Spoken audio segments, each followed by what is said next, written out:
More Than Rich podcast. Today I am here with Victor. Can you say your last name for me? Sure. Giusfredi. Victor Giusfredi, a renowned mindset coach, best-selling author, entrepreneur whose life journey and work inspire countless individuals towards achieving personal fulfillment and success. In this episode, we're going to explore unique philosophies, his early influences, what shaped your life path, and innovative approaches, and how we can empower individuals around the globe. So yeah, welcome to the show. Hope to get a lot of insight on personal development, and hopefully we can educate some artists. Yeah, thank you, Joe. Thanks for having me. I'm really humbled to be on your podcast. For sure. First of all, before we even dive into the childhood stuff, we were just talking about how AI is the fast food version, like of gourmet cooking kind of thing.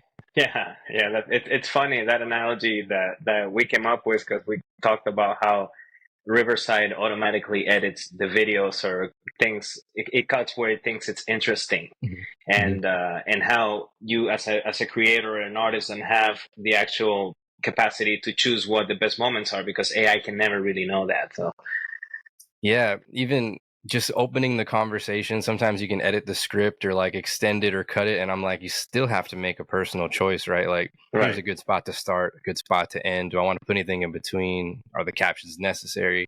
So yeah, there's still a lot of, even the captions, right? Like, aren't perfect yet. There's a lot of aspects.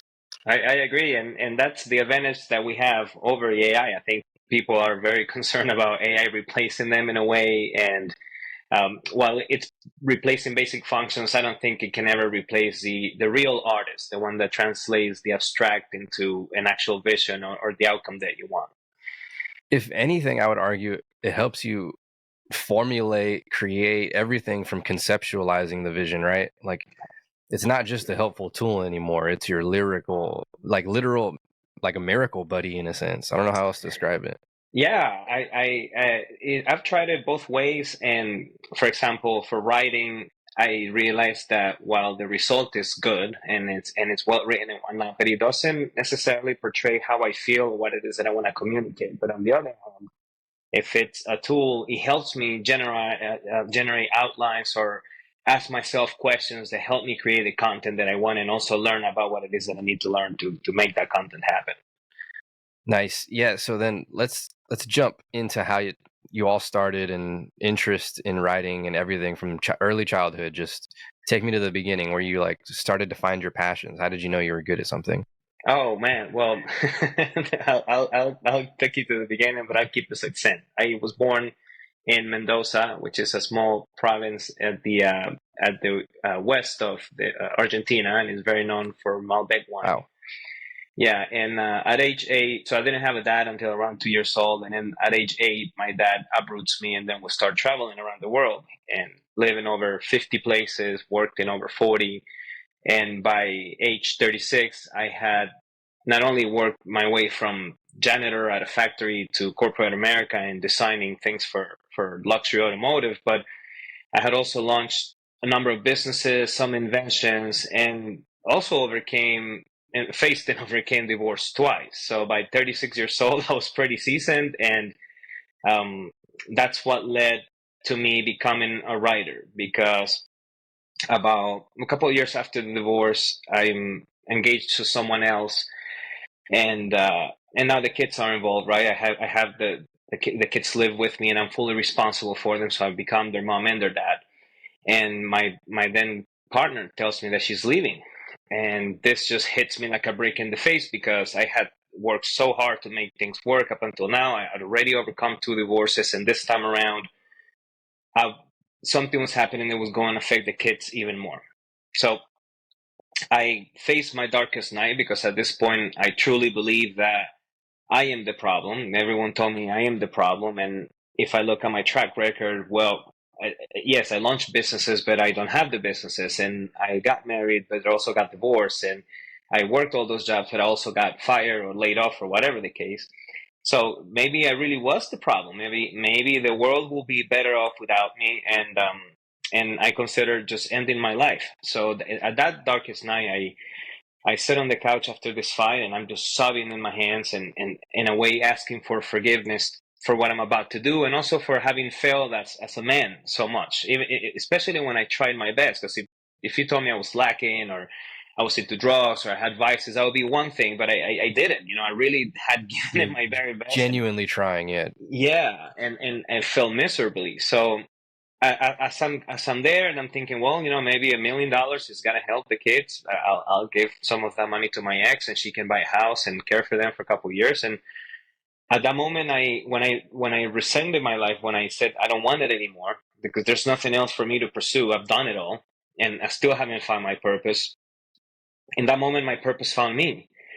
I experienced an epiphany where I realized that I had suffered so much and failed so much because I was ignorant, because I didn't have the right tools to work with, and nobody had taught me any better. I had to bang my head around to find my way, and at that point in time, I realized that it would be a lot better than money to leave a map of experiences to my children, since I had already overcome such massive things that Damn. people fear, facing once in their lives. I had faced multiple times, and I once altogether.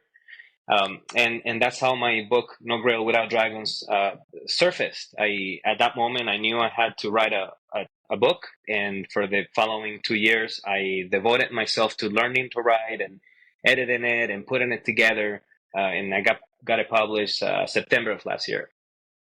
I'm curious how you had the willpower to like not beat yourself up in that kind of moment. You know what I mean? Like I feel like most people get frustrated, right? They turn it into this anger and stuff, but you had like such freaking compassion for yourself. It's unheard of. Maybe I have to say though, that was the climax of this experience, because for the year prior to that I wrestled with those demons. It was in a walk in the park because my ex tells me I have to move out. So I live, this is a few years prior to that event, so I move out and I live in my car for a couple months. Then when I get an apartment, my children show up on my front doorstep and she's gone. And now I'm a full-time dad, and I was working remote at the time, so I care for them 24/7, schoolwork, clothes and whatnot. Then COVID quarantine hits, and right after quarantine hits, I get laid off from my corporate job. So I was cleaned out. If I had a rock under me, somebody came and pulled it right up, and I went from being a husband and a dad and a provider and this guy that walked around with a chip on his shoulder because he drove a brand new car and made all this money, to being a nobody, no friends, no coworkers, no nothing. And that journey was truly challenging because, excuse me, I got to see a side of myself and a side of life and family that I never would have seen otherwise, which is the value of woman in our lives, and then how taxing it is to wrestle with all these issues. So I had breakdowns, multiple breakdowns a day, and at one point I had to make that shift because I was so deep in the hole that if I continue to be there, then maybe I really wouldn't be around.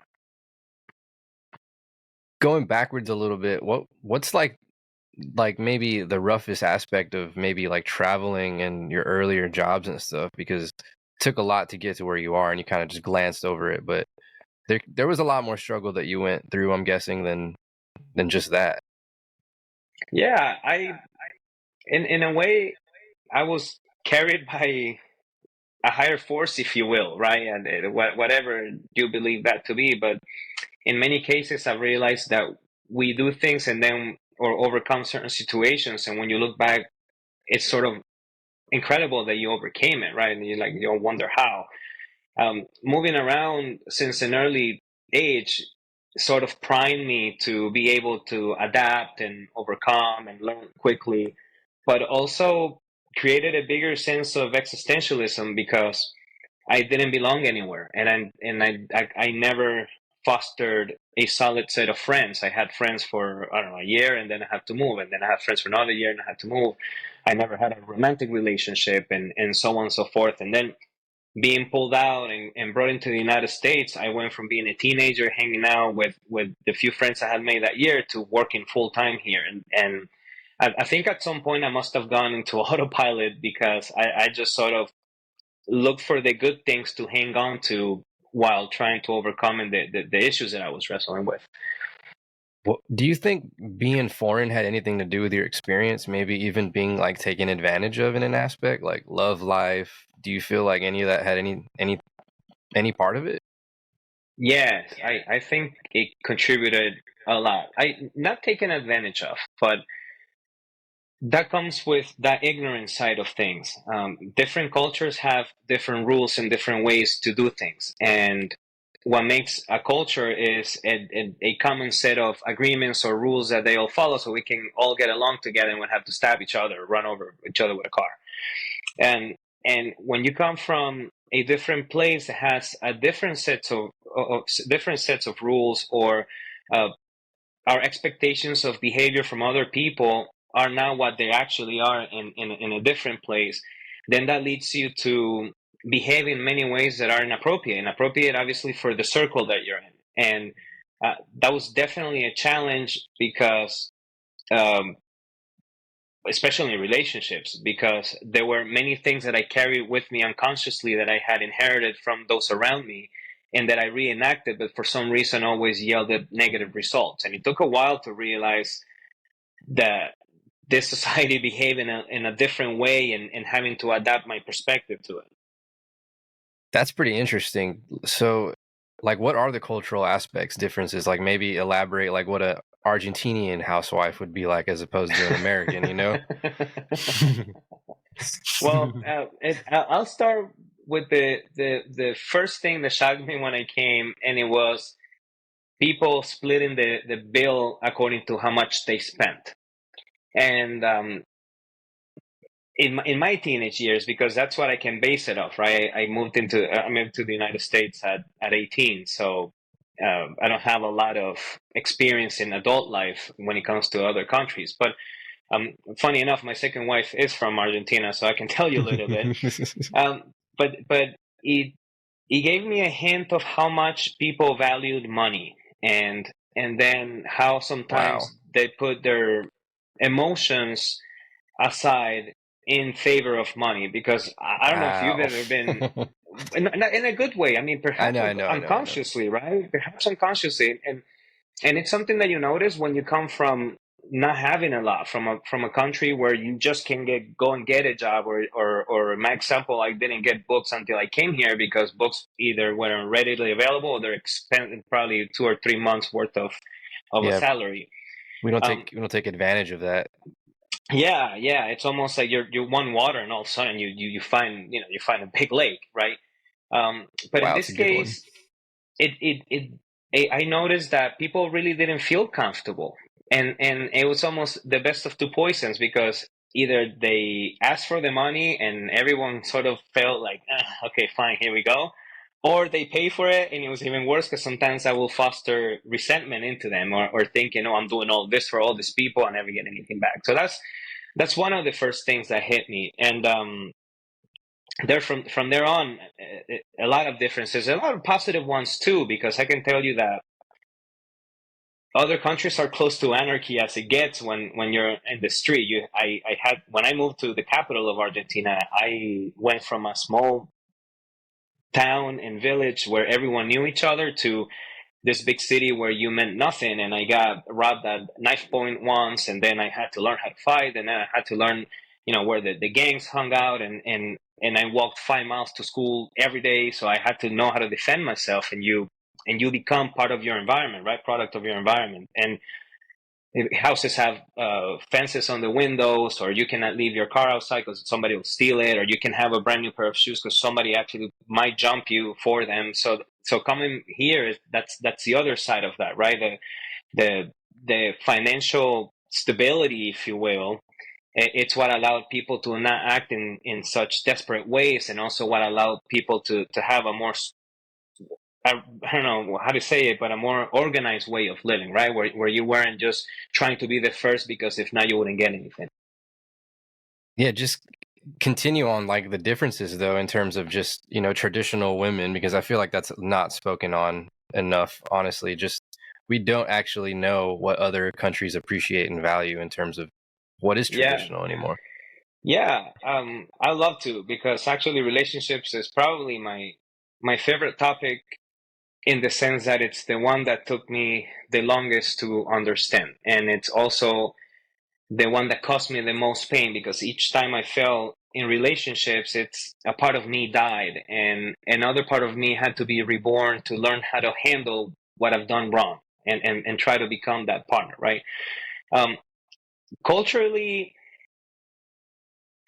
It starts at an early age because college, while it's a thing there, you go to university, but it's not a funnel like it's in here. Here's like you go to pre-K, then you go to kindergarten, then you go to first grade, and while you're in first grade, they're telling you gotta make it to the next grade, and to the next grade, and then you're out of primary school, and then you go to the next school, and then you come out of high school, and then they put you right into college. And by the time you get out of college, you never lived on the street, you never really had much socialization or experiences outside your close circle, and that almost feels like life gets delayed, and so women adopt the that role much earlier down there.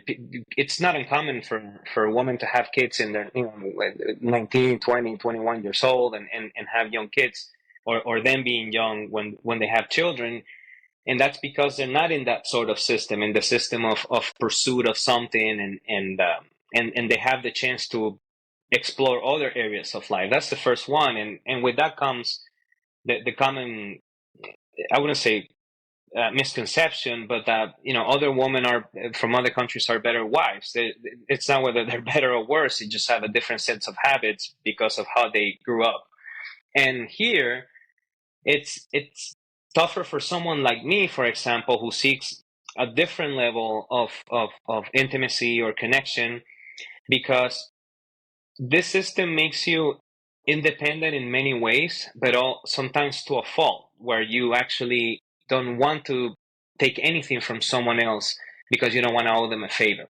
And it's that sense of, well, I'm better off alone than with bad company, that many times leads to failure for trivial things that can usually be worked out. And when it comes, when people talk about divorce, they just talk about how much it's going to cost, and but they forget about the emotional aspect of it. They forget about the pain and regret of realizing that you could have talked out any issues and you wouldn't have to go through that emotional hell if you would have been just a little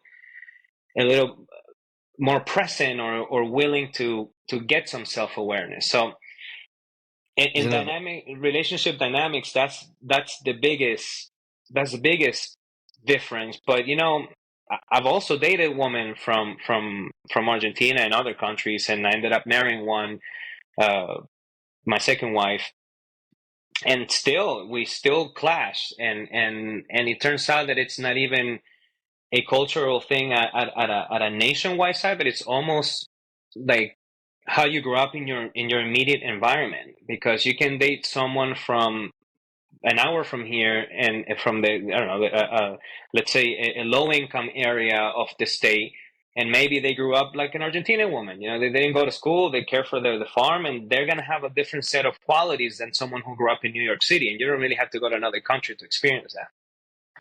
It sounds like what you're saying is, I mean, like, is it a vulnerability issue in a sense? Like, people don't want to be vulnerable and maybe show that side of them, that they'd rather just put it off, and then it ends up building up into something else. It could have been avoided. Yeah, it's vulnerability, and also fear. I think fear more than vulnerability, because we imagine you have this new puppy, and you walk into your studio, and the puppy comes and jumps at you and scratches your legs, and you grab a newspaper, you hit it in the head. And then you come the next day, and the puppy comes again, you hit it in the head again, and you do that 3 4 times until at the fifth time the puppy's not coming to you anymore. And the puppy doesn't know, oh, Joe is coming, he's probably gonna hit me in the head, so I'm not gonna go see him. The puppy just knows that if he goes sees you, he gets hit in the head. It's an instinctive thing. So I believe, in my experience, that my biggest driving factors were avoiding those emotional states that hurt me the most as a child, especially the things that I wanted to avoid. And in my case, abandonment, because this whole nomad lifestyle and not belonging anywhere had me craving significance more than the other core driving needs.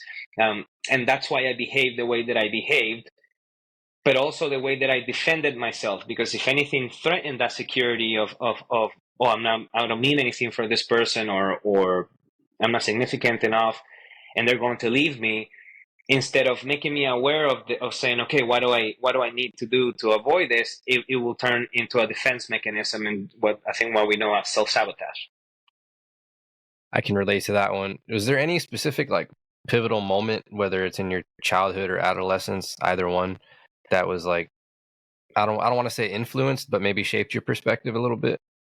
Yeah, and funny enough, I've been writing a lot about that because I've been studying subconscious and unconscious patterns and how they translate to relationships. And well, I came to realize that many perspectives stem from what we absorb unconsciously in our early years, right? We go through life, and the way that we survive is based on the knowledge passed on to us, right? Knowledge is the rebar of every generation, and um and so that affected the way that I reacted with my partners, because when I got married for the first time, I hadn't had any marriage training, and I didn't go to I didn't read books about marriage, and I thought that marriage was just promising to each other to be good forever, and then you will do whatever it takes to get there, and that was it. But it turns out it's a little more complicated than that.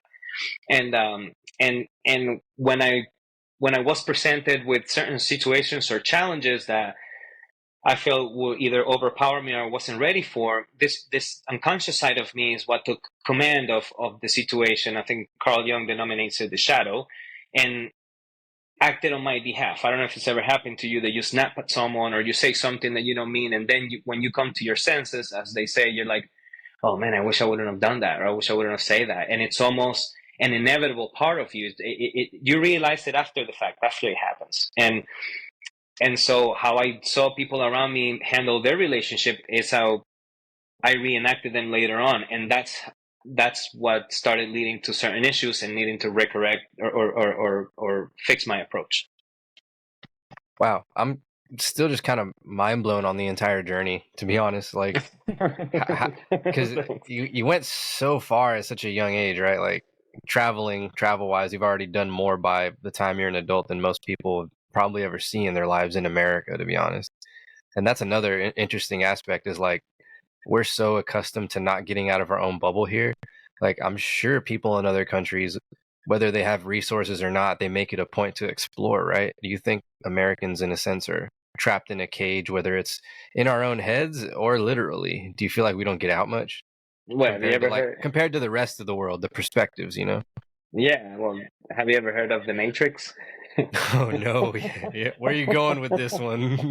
I'm not going there, but in a way, it's there's a book called Influence by Cialdini, and this book explores all of the automated triggers and responses that we as the animal that we are, right? Not the higher consciousness, but the animal in ourselves that we follow without second guessing ourselves. And one clear example was they put a fake doctor on this study, and then they told that doctor told every single nurse to so the nurse, nurses take you in, they do an assessment of you, and then they go and say to the doctor, "Hey, listen, I think this guy has this is what I recommend."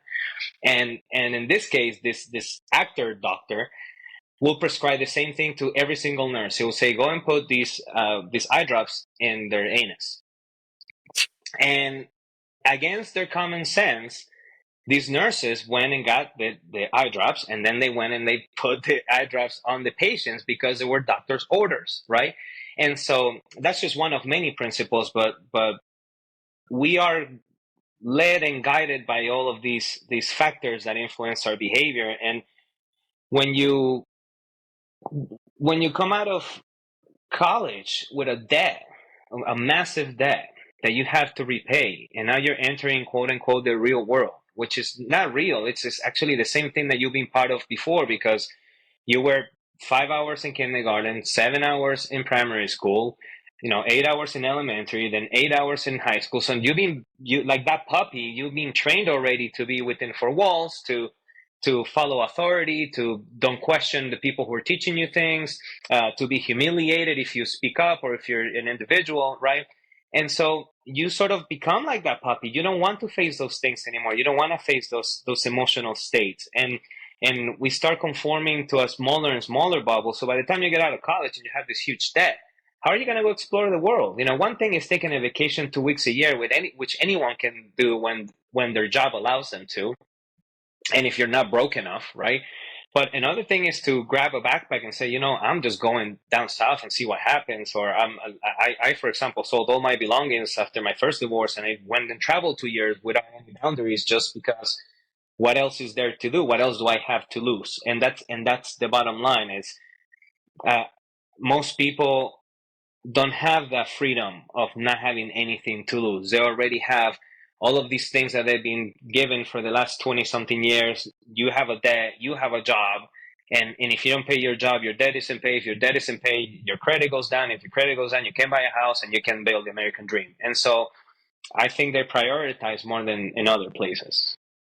But isn't that interesting though, that like whether it's the most consolidated wealth in the history of the world, and we're over here with no opportunity to experience what the world is like. It's kind of interesting you said that.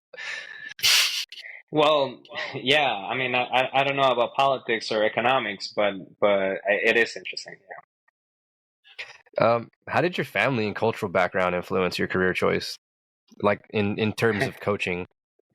It well, I will say that each coin has two sides, and so it didn't, and so it didn't at all, and it did completely, right? It did completely because if I didn't have the background that I do, and the family experiences, then I wouldn't want to help other people avoid them. I wouldn't want other people to be aware of them and to realize that suffering in many cases is a choice, right? Especially in this country, suffering here it's mostly a choice. Um, and so yeah, they've had a huge influence on me. They didn't influence my decision to become it, but they had the emotional influence of almost the fuel to my fire. Was there like a, I don't know, specific event or person? Because I know I said family and stuff, but like trying to think of what ignited your passion. I usually go through how you found what you're interested in and how you got into it. Yeah, like I explained before, my passion found me in my darkest moment, and that passion was to help other people avoid the things that nearly destroyed me. Because if there's one thing that I wish I had in this journey, is a mentor or someone I can rely on to share things with. But I didn't have my dad. I didn't have my family. I got married at 21 or 20 years old. So I really have been navigating life alone in many ways, and that's what that's why I don't know if he influences me, but it motivates me to do it. And just realizing that I can save people a lot of time and pain by all these experiences that I've had, that's also a big motivator. The other crazy part is like a lot of people start businesses or they get married, and you don't realize that all these things, I mean, I don't want to say are supposed to end at some point, but everything has an ending, right? Like I hate that concept, but just because something ends, it's considered a failure, right? Isn't that a weird, like if Yeah. not, that doesn't make any sense to me. Yeah, well, I guess that sort of dipping our toes in the philosophical side, but think about I actually learned a lot about that, because by the second divorce, in this relationship, the separation process was a nightmare. I mean, the things that I endure and experience are probably, I haven't even seen them in the movies when it comes to relationship turmoil. Damn. Right. And Are so you by the spiritual? Sorry. um it depends. Depends on depends on which angle you're asking, but It depends on what day it is. yeah, I'm very spiritual in the sense that I neglected the way that I felt emotionally for a long time, trying to make up for it in in in outer circumstances instead of looking within myself. But I'm not spiritual in the sense that I subscribe to any dogma, or go bang my chest 5 times a day or whatever. Right? I don't do any of that. I forgot. I got lost. Where were we before that? Just you were telling, we're getting the philosophical aspect. Oh, Remember, the loosening. yeah. Yeah, and I think Tom Wolfe said it. I might misquote the author, but it says that the way to learn to love is to learn that you're losing it, that you're going to lose it, or losing is the best way to learn to Wow. love. And Damn. yeah, and so what happens is, after the second divorce and all these issues, I'm an extremely introspective person, and once I start realizing that these things that seem to break the camel's back were really just trivial issues, right? The scenes in our heads actually played out to be worse than the physical symptoms of this encounters. And the fact that if you're truly willing to make things work, then you can listen and you can put your ego aside, and then you can explore things from different angles. And that hurts a lot, because to realize that you could have spared yourself innumerable pain by just being more open-minded or more self-aware, it hurts. It hurts a lot. And so, my partner didn't end up leaving, the one from the story. Actually, we're engaged, and we've got the house of our dreams, and we're actually have an amazing relationship ever since. Um, but that's also when I realized the value of a person by your side, because apparently we can't be alone. I mean, I've tried to be alone. I spent a year and a half alone without dating anybody or seeing anyone and travel. And there's this reality to life that happiness isn't real if you don't share it with someone. And so there's the hidden nectar that I found in that dichotomy is that because everything is going to end, is that it's worth enjoying it the most. It's that it's worth giving it your best, because you don't want to be left with that regret of being like, man, I didn't give it my best. I knew that I should have acted this way, but I didn't. I knew I should have apologized, but I didn't. Or I knew I should have taken that shot, but I was scared of losing this and that, so I didn't. And in my case, that's freedom, right? Once you realize that, and you realize that with your partner, knowing that your partner or you, whether it's sooner or later, you're gonna be gone. So why not enjoy it? Why not enact the golden rule and try to make her life experiences as good as the ones that you want for yourself? How about like redesigning yourself to try to get the same result, but through different means, by asking nicely instead of forcing yourself, or conversing versus threatening and whatnot?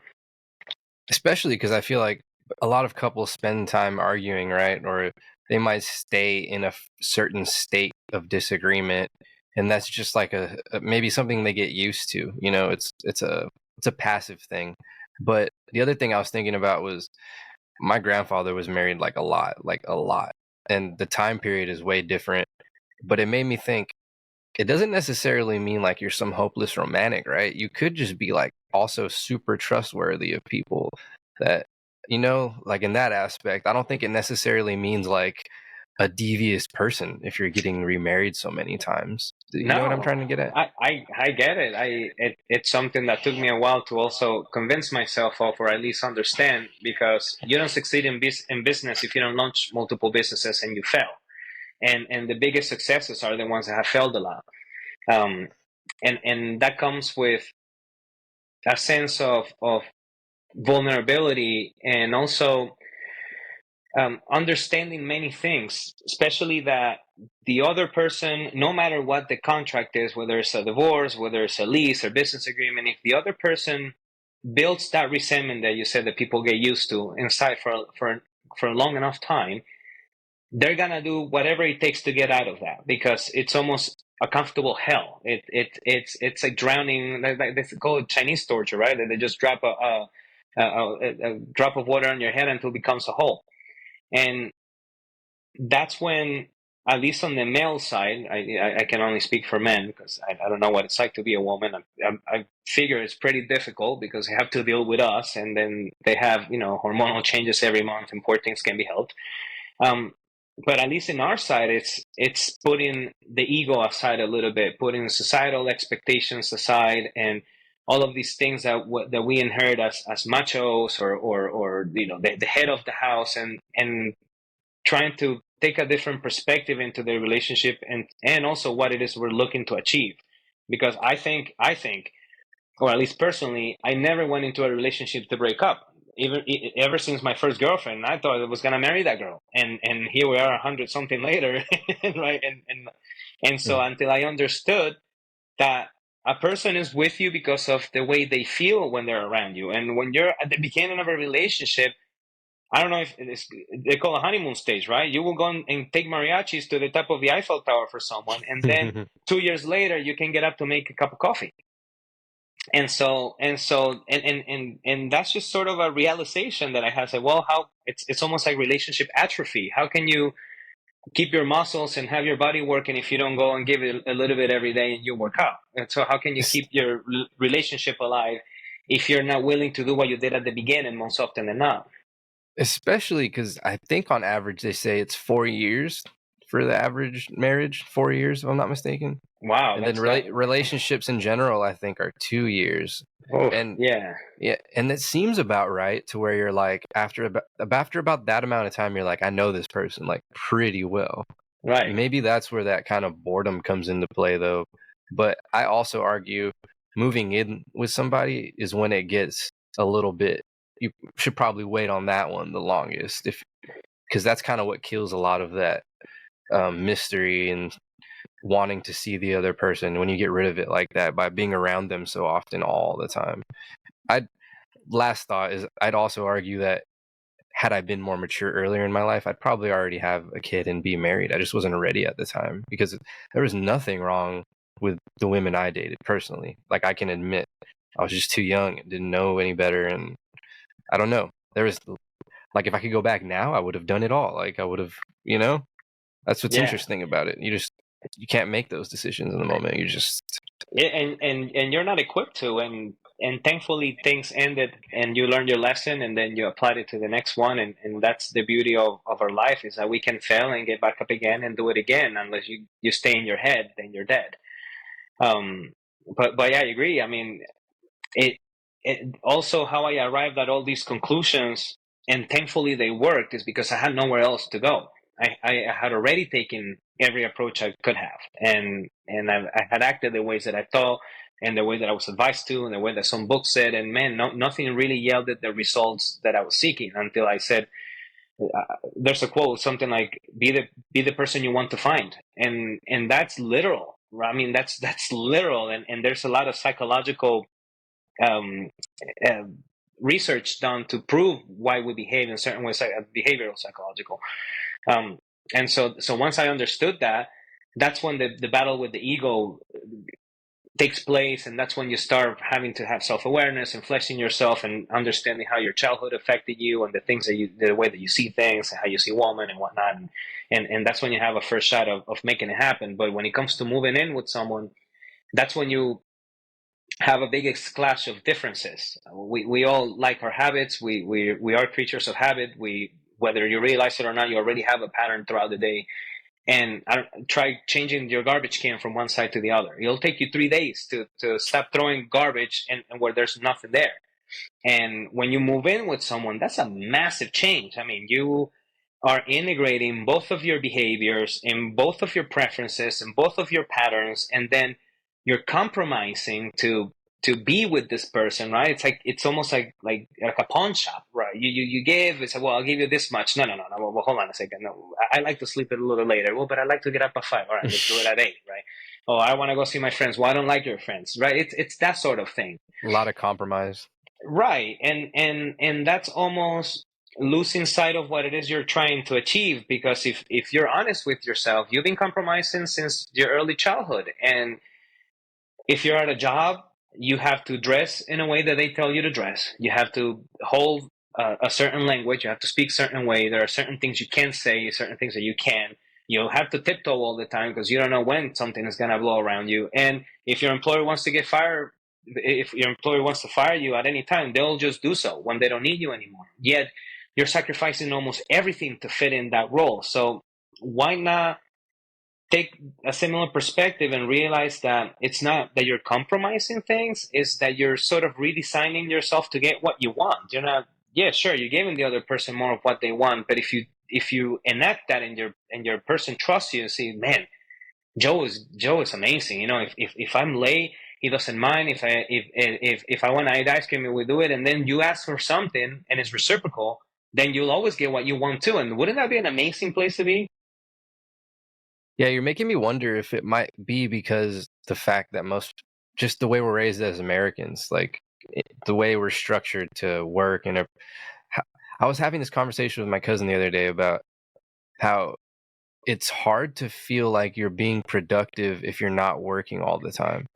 Like, it literally feels like I will feel so lazy because my list is like always growing of things I need to do. And then he's like, dude, it's literally just the American culture. like how much we value work. Like, you're not shit, you're not doing anything, you're not being productive unless you're always working. It's not a good way to live, but I can definitely relate to that. I don't know how that was ingrained in me, but I feel that stress all the time. I'm just curious how you feel.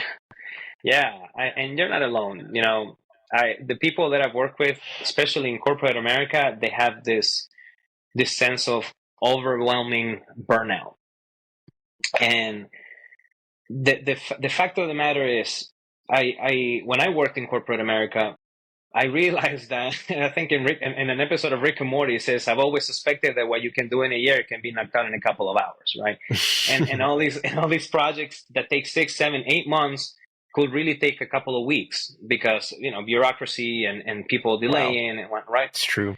And so, but the other side of that is that the company has existed before you were there, and it's going to try to exist after you're gone. That's why you're a human resource. You're just a resource. You're a Damn. temporary thing that just goes through that machine, right?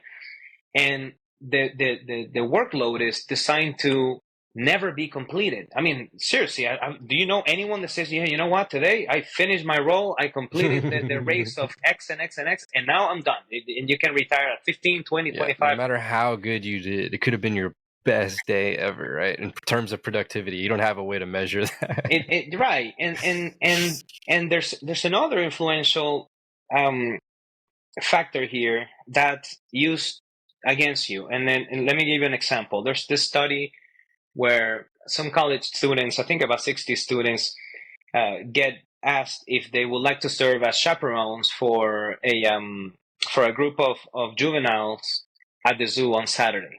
And I think only like a small percentage answer yes, right? Everybody answered no. It's like, who the hell wants to go spend a whole Saturday with juveniles, trying to make Yeah, these crazy kids behave at a zoo? That makes no sense. But then they swapped the request and they said, "We are looking for volunteers who will donate 2 hours of their time every week for the next 2 years to help a juvenile in need. Alternatively, you can serve as chaperone for the same people for one Saturday at the zoo." And like 90 something percent chose that.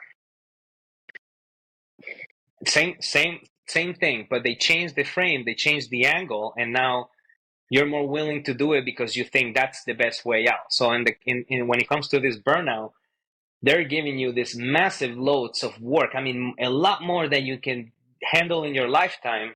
And your job is to prove yourself good enough to try to complete as much of it as you can. And just when to are you? keep you, just to justify keeping you, right? Right. And Yeah. then I don't know if you watched the movie Office Space. With Nah. okay, so the guy gets sort of tired of work. He has this mind shift, and he says, "I'm," just goes to work. He says, "Oh, you have to come in on Saturday. Now I'm going out to fish." He stops caring, right? So we're in this hamster wheel, and if you are a person who pursues achievement as you're being trained to do so, right, get the best grades. It's always competitive. Who knows the answer? Who gets the best test score? Who's in the varsity team, right? Then you're gonna try to run on that wheel as fast as you can, but eventually you're gonna burn out. And the only one that can choose the pace of the wheel is you. And that's how you talk to yourself. And well, that's another topic for a different time. Do you have any like specific philosophical quote that's kind of guided you? Yeah, there's no easy way to the stars.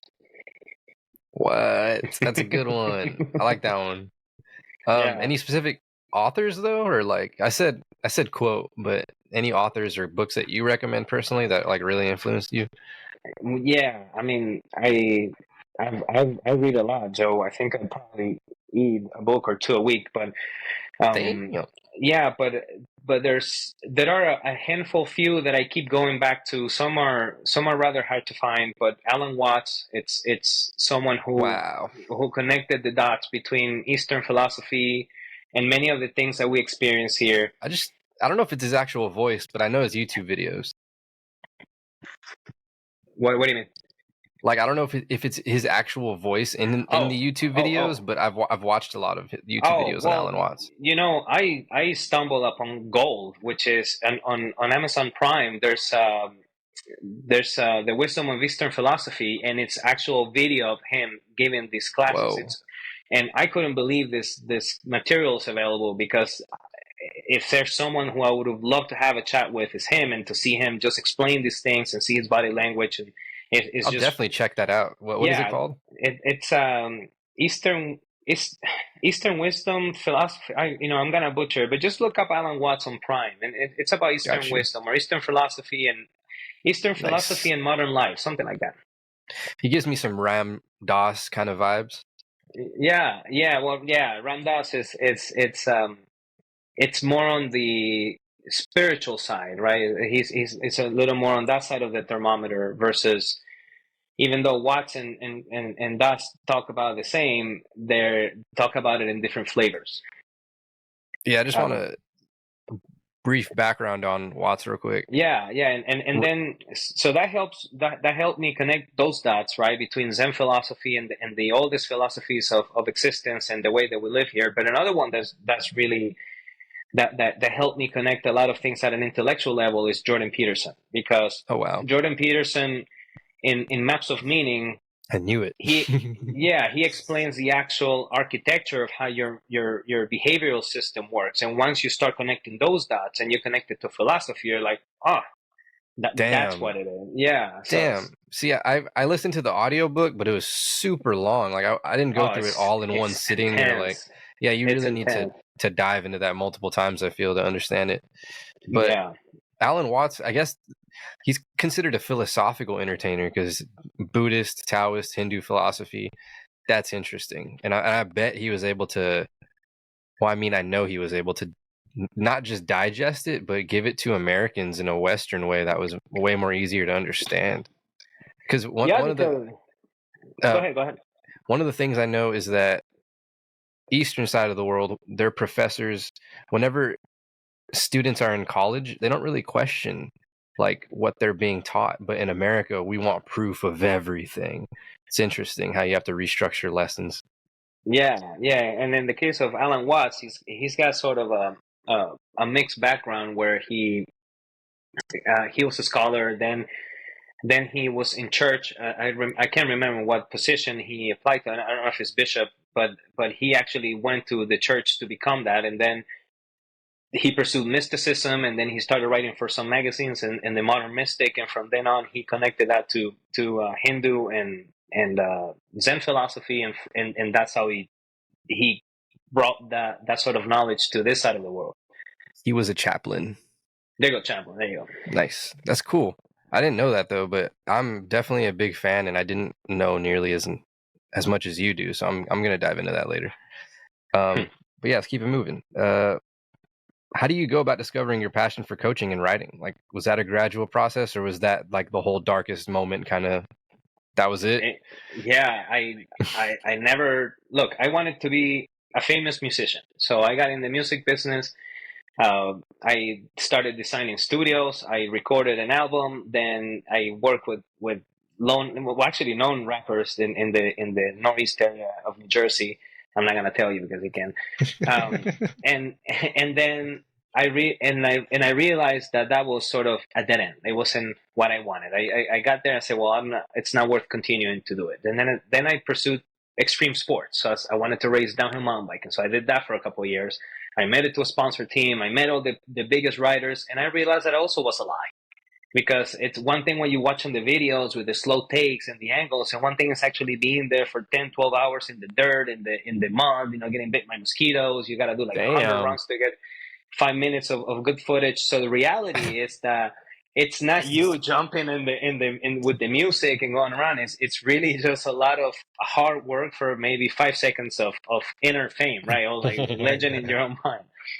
And the same thing happened with the band, and the same thing happened with businesses, and the same thing happened with money. By the time I got there, I was like, man, this is not my passion. And I had given up. I even invented things. That's how much I ran out of things to just try to come up. And so yeah, my passion found me. I mean, that's the biggest gift. It just slapped me in the face, and just to realize that what's closest to my heart, which is all the pain and tribulations that I've been through, that I can help someone, even if it's just one person, change their perspective and be like, man, that spared me so much pain. That spared me so much trouble. That to I, me is worth it. I know you said it slapped you in the face, but was it like, were you ignoring it in any sense? Because a lot of times it's like right under your nose, right? And people are like not doing the thing they should be doing. And was it like a cathartic release? Is that how you knew, like, oh, this is it? Like, I'm all crying with my emotions out. I feel better. Yeah, I don't know if I was ignoring it. It's just that because I never felt the need to become a writer. I mean, after all, I'm ESL, so Yeah. it wasn't like, oh, the Spanish guy's gonna come write books in English. Um, but perhaps I wasn't considering it. I never considered it, right? It wasn't something that I say, well, I'm gonna become a writer. I mean, who am I to write something? And so that's why I said it was a slap in the face, because it's almost like getting to the end and realizing that the end is just a gate through the next side. It's not the dead end, right? If you push hard enough. And well, it took me 2 years to learn to write, because yes, I could write in English. I did corporate communications and blah blah blah. But from how good of a writer I thought I was to actually writing and understanding how writing is done, there was a huge gap. And if I hadn't had that desire to help other people, to share what I've been through, to just spare someone from making a bad choice, right? Because it doesn't take a lot to get to the edge of the abyss. It's not really all that hard to start considering yourself worthless. And unfortunately, that's the furthest from the truth, because you can make anything happen in your life however you want it. Oh, things around you are created by people no smarter than you.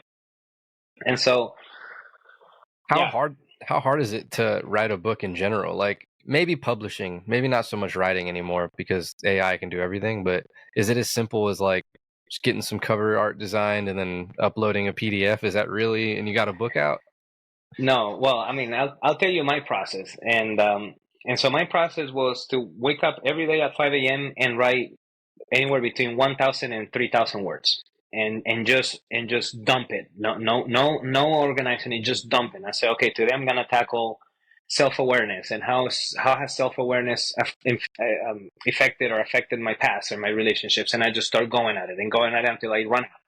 When I run out, I just leave it and I move on to the next thing. And once that's done, the original manuscript was a little over 100,000 words.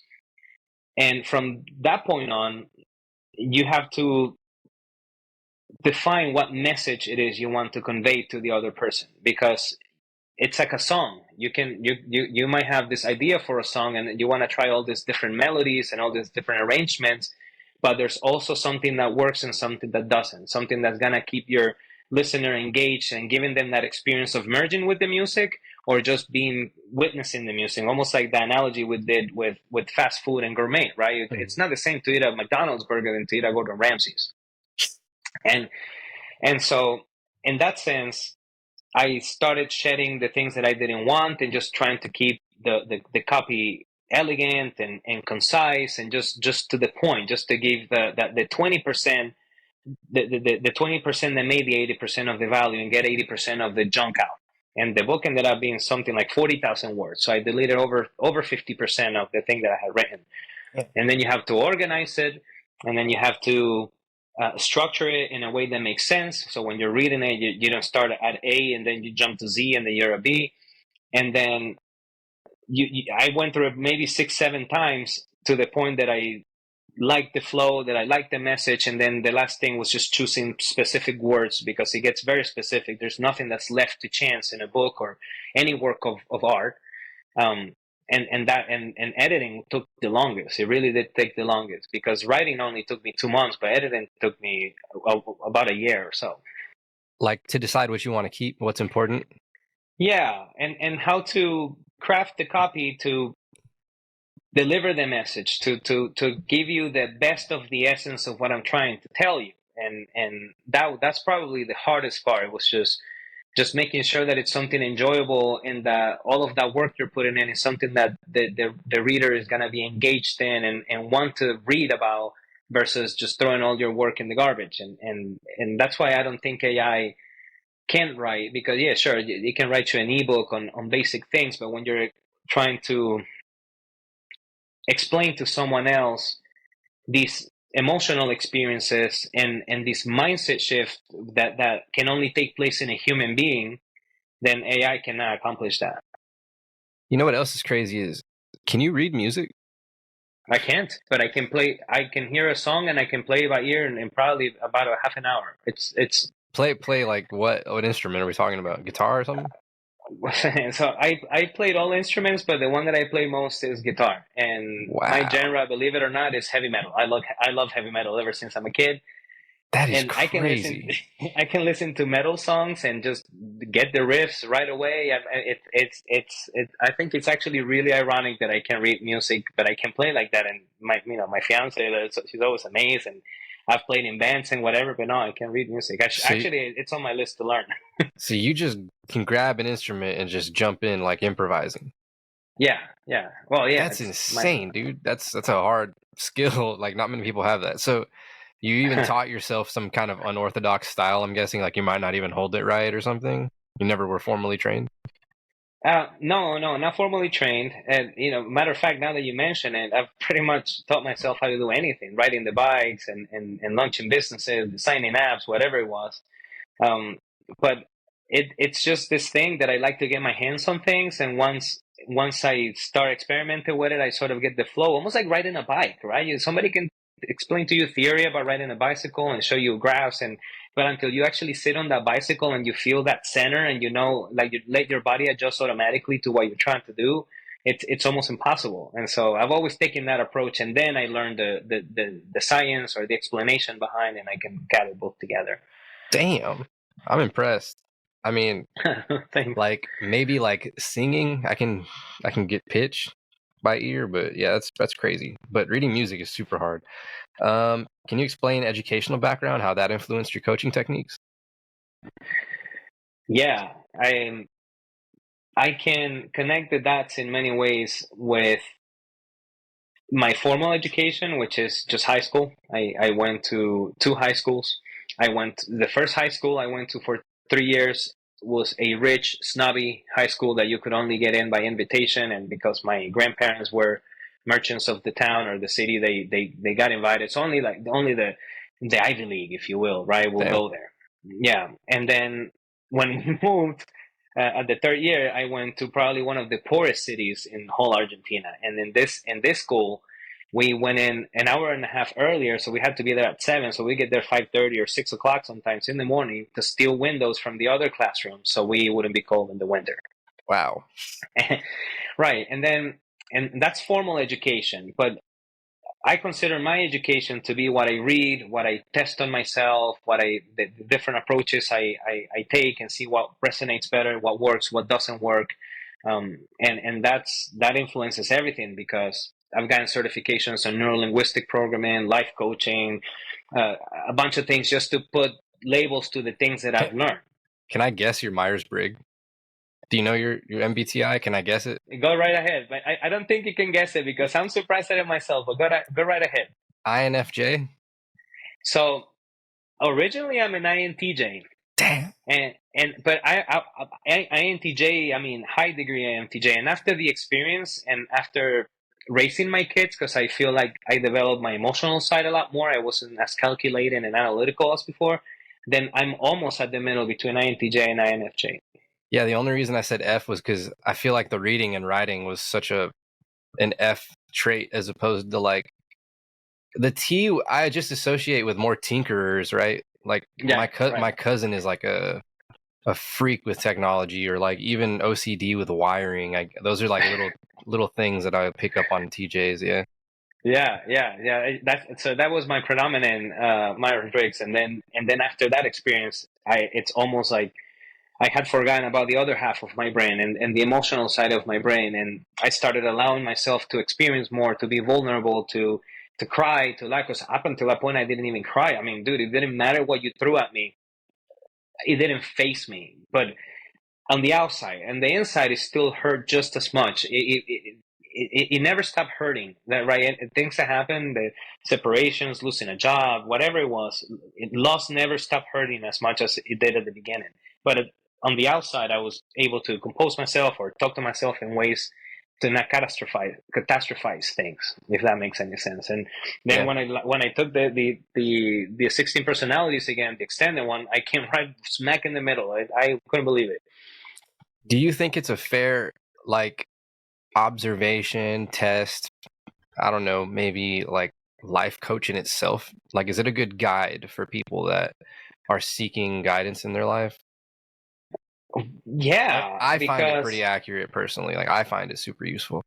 you know, it wasn't until I realized that I was an INTJ that I could understand why rejection had been a big part of my life, and why I had done many things that I thought were flaws and were really gifts, and the other way around, I thought they were gifts and they were really flaws. So once I found an explanation to it and was able to put a label on the abstract, that really helped me create an owner's manual for myself to understand myself better. And I think it's a great tool to begin understanding how you operate, to begin understanding what to do, what not to do, what's an inherited trait of yours, and what it is that are just bad habits.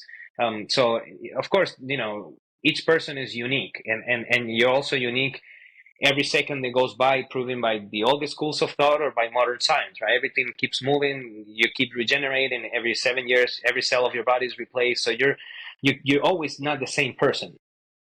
But at least that's a good beginner's step to start understanding yourself. Yeah, one of the ways that I use it against myself and beat myself up is the fact that I know I'm an INFP.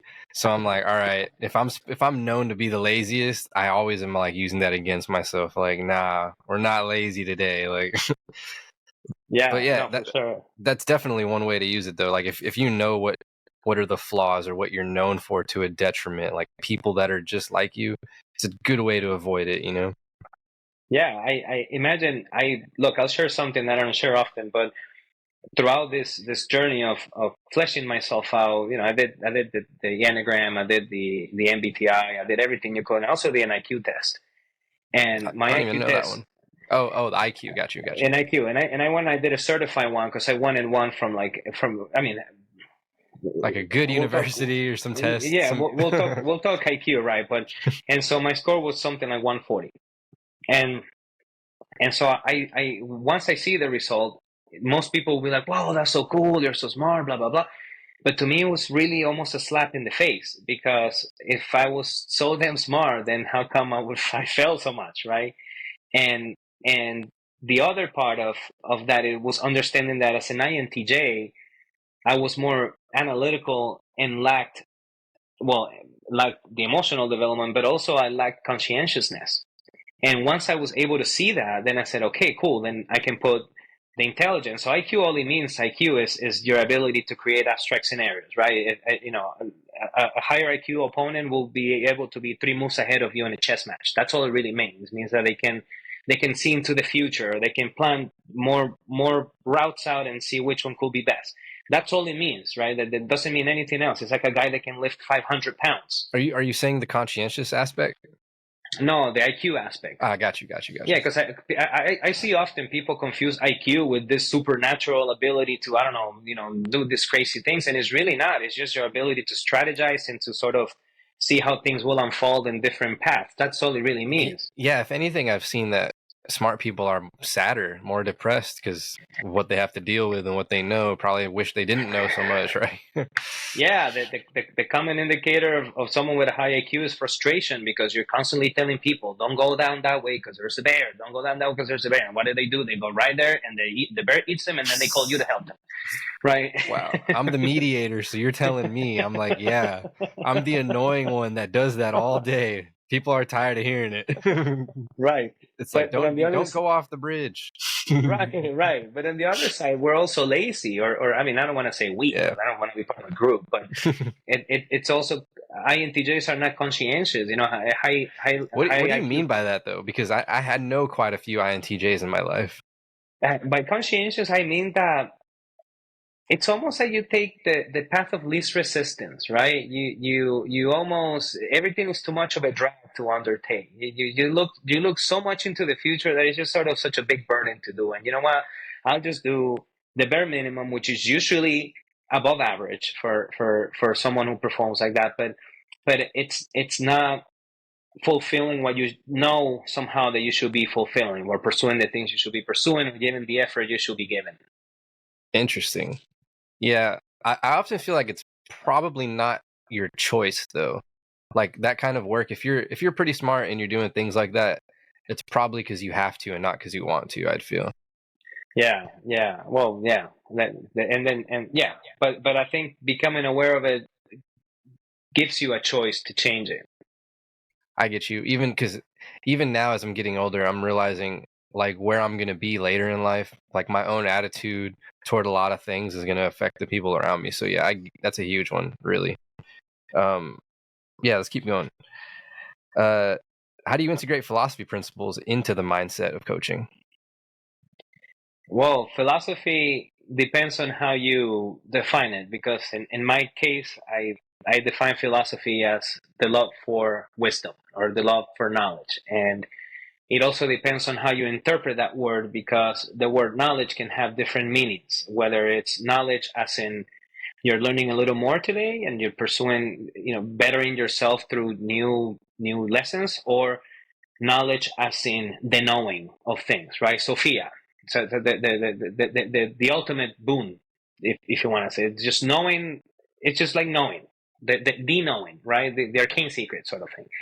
Um, and so philosophy ties into everything with coaching, because most of the things that we wrestle with are monsters in our head, and philosophy steps in to teach you a better way to talk to yourself when you're facing these challenges, to instead of saying, oh, that's gonna be so hard, I'd rather not do it, I'm tired, you change that and say, no, dude, you can do hard things, if there's no easy way to the start, how are you gonna accomplish something cool if you're not willing to go through the discomfort? And so philosophy ties directly into it. Do I hold any philosophies? I don't. I don't take one approach. I don't tell you, hey, Zen is the way to go, or it's not. It's almost like it's a buffet of little things here and there that they're applicable to people, right? And whatever issue they're wrestling with. What about like a breakthrough moment? Did you have any like specific in your career that I don't want to say like maybe one where you made money in career wise, but any specific one that you can remember? Yeah, I have. Yes, of course.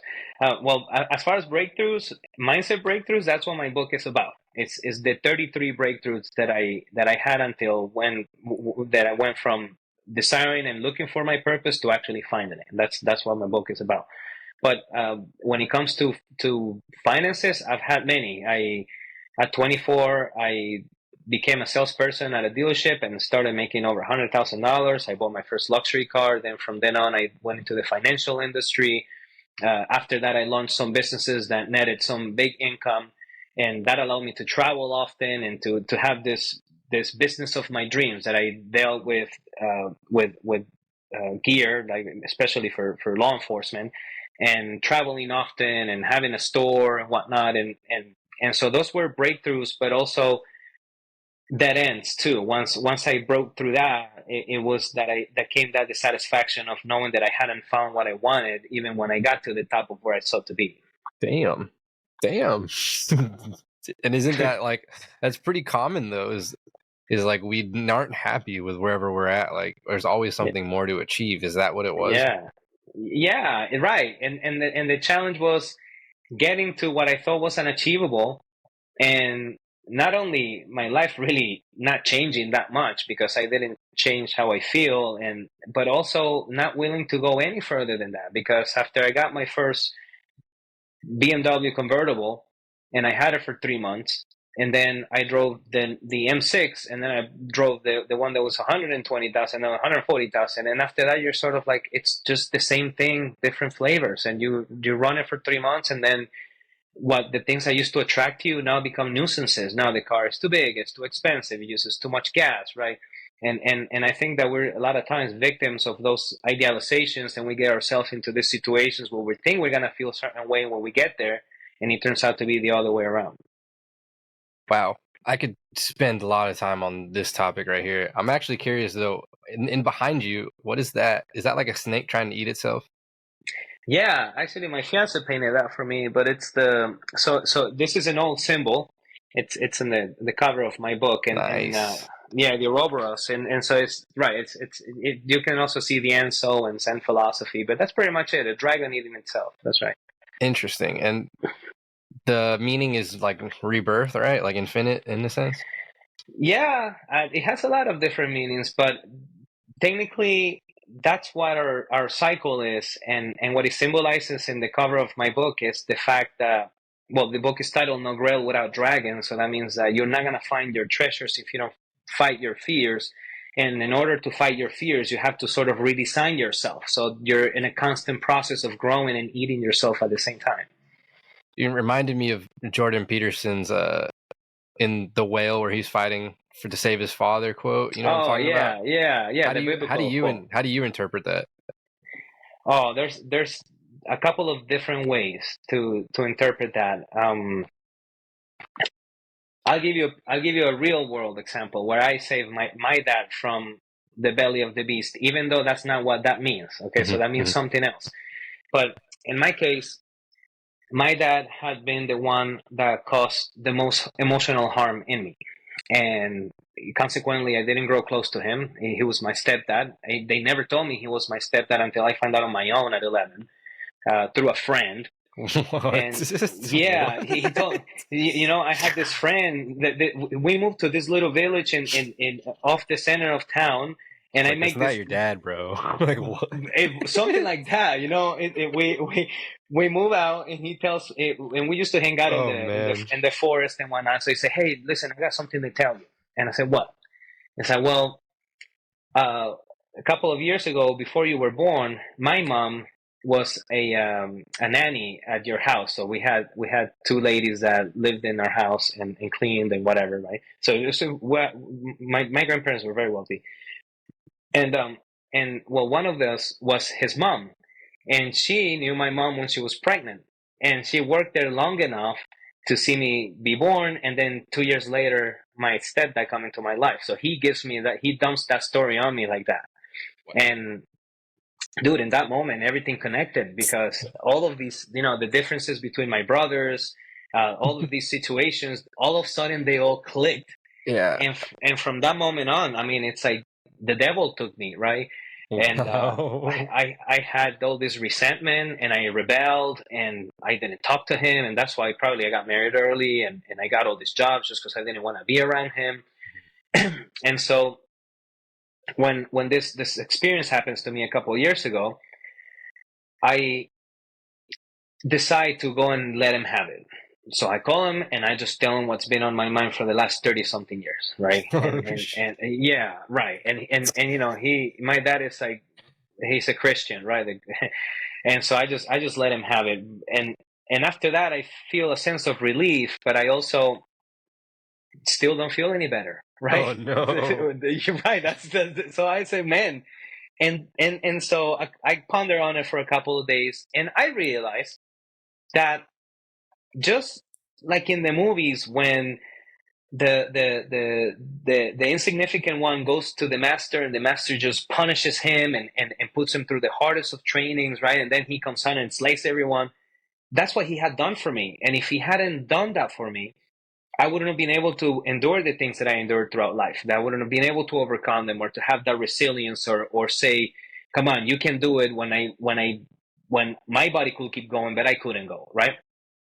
And so when I realized that, I also realized that as much as I had critiqued him and slayed him for what he did, I went back and I thanked him for what he had done, and we had a heartfelt conversation. I was genuinely thankful for building me into the person that he built me. Sure, he exposed me to a lot of exigent circumstances, but it really toughened me up, and it really helped me continue and move on with life, and be there for the people around me that weren't maybe as strong as I was. And so when that happened, he confessed to me that he had carried this guilt and this he lived in this hell for all these years, and he had regret it, and he didn't know how to talk to me and how to say sorry, and that I had opened the door for him to heal. And to me, that was saving him from the belly of the beast, because just realizing that truth just pulled him out of the monster that had swallowed him, monster that he created himself, right? But that's one real example of what that means to me. That's insane though, because you technically like snapped him out of it, you know, in a sense. You're like, hey, Yeah, it's yeah, not even yeah. you, and then your own your own guilt also didn't even matter, right? Like it actually helped in a sense to get that out. no matter Yeah. you matter if you didn't feel good after that. That's kind of interesting.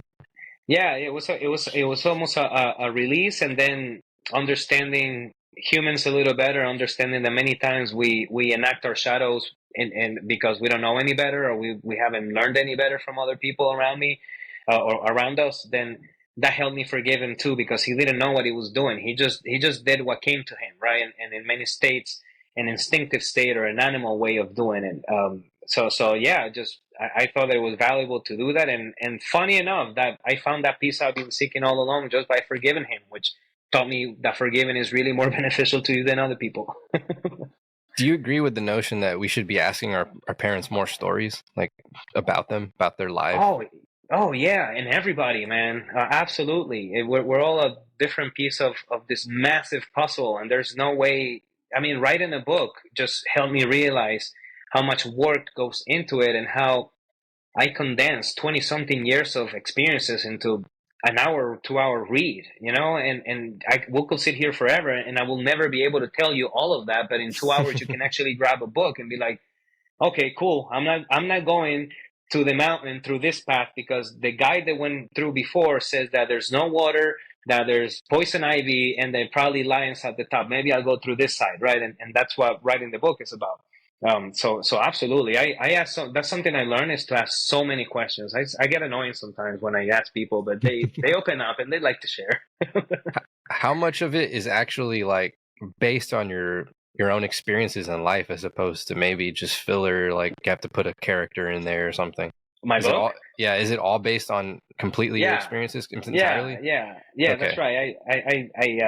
right. I chose to write the hardest way you can, from personal experience and from first point of view. So so I Damn. really challenged myself.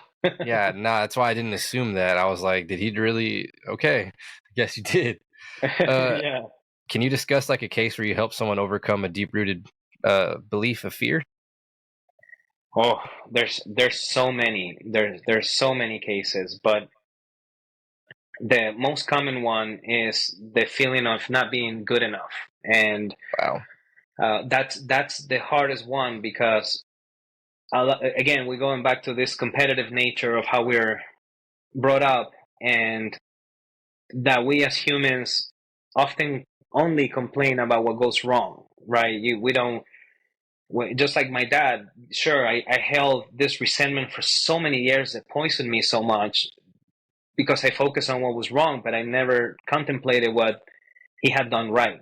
And so that's a tough one. The being good enough, because at the end of the day, that's what we all want, just to feel that we're good enough. And when you realize that you truly are, and it's what the way that you act is simply a group of beliefs and limitations set on you by other people, by people who told you can't do this, or you are that, or you're a jerk, or you have bad mood, or you're lazy. And sometimes we assume those things as part of our identity, and then you act those things out, and then you beat yourself for it. And so that's I've helped a lot of people overcome that, just by finding the root of why that is, that they feel not good enough.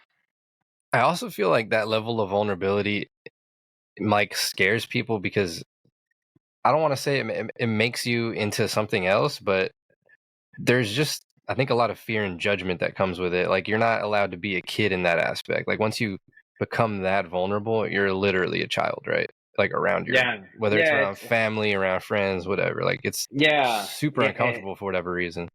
It's uncomfortable to others, but that's where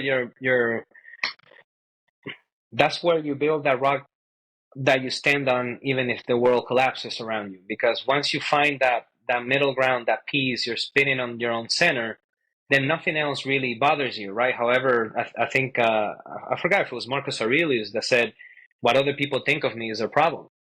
Because at the end of the day, how many people spend their lives worried about what other people think, so they act in a certain way, but in that same process they betray themselves, and they begin creating that duality, or that dichotomy between what they're doing and what they really feel like doing. Man, I was gonna, I'm losing my thoughts here, but because you said Marcus Aurelius, and I'm like, dude, there's a lot of interesting universal quotes in that book in itself, right? Like how old that book is, and then how much of it is relatable to like today is really odd, like real strange. But I wish I can go back to what you said before that. I lost my thought. It'll come back to me. We were talking about the child state and being vulnerable and how it is uncomfortable for other people or for yourself. Yeah. Oh. That I feel like most of that can be solved with one conversation. Like being vulnerable just one time opens up, like, it's whatever after that. You can do it whenever, as many times, and it wouldn't be like the same turmoil or same anxiety of that one time that you did it. So I guess what I'm trying to say is you open that door once with somebody and that door pretty much stays open. It's just getting that door open is the hard part with people.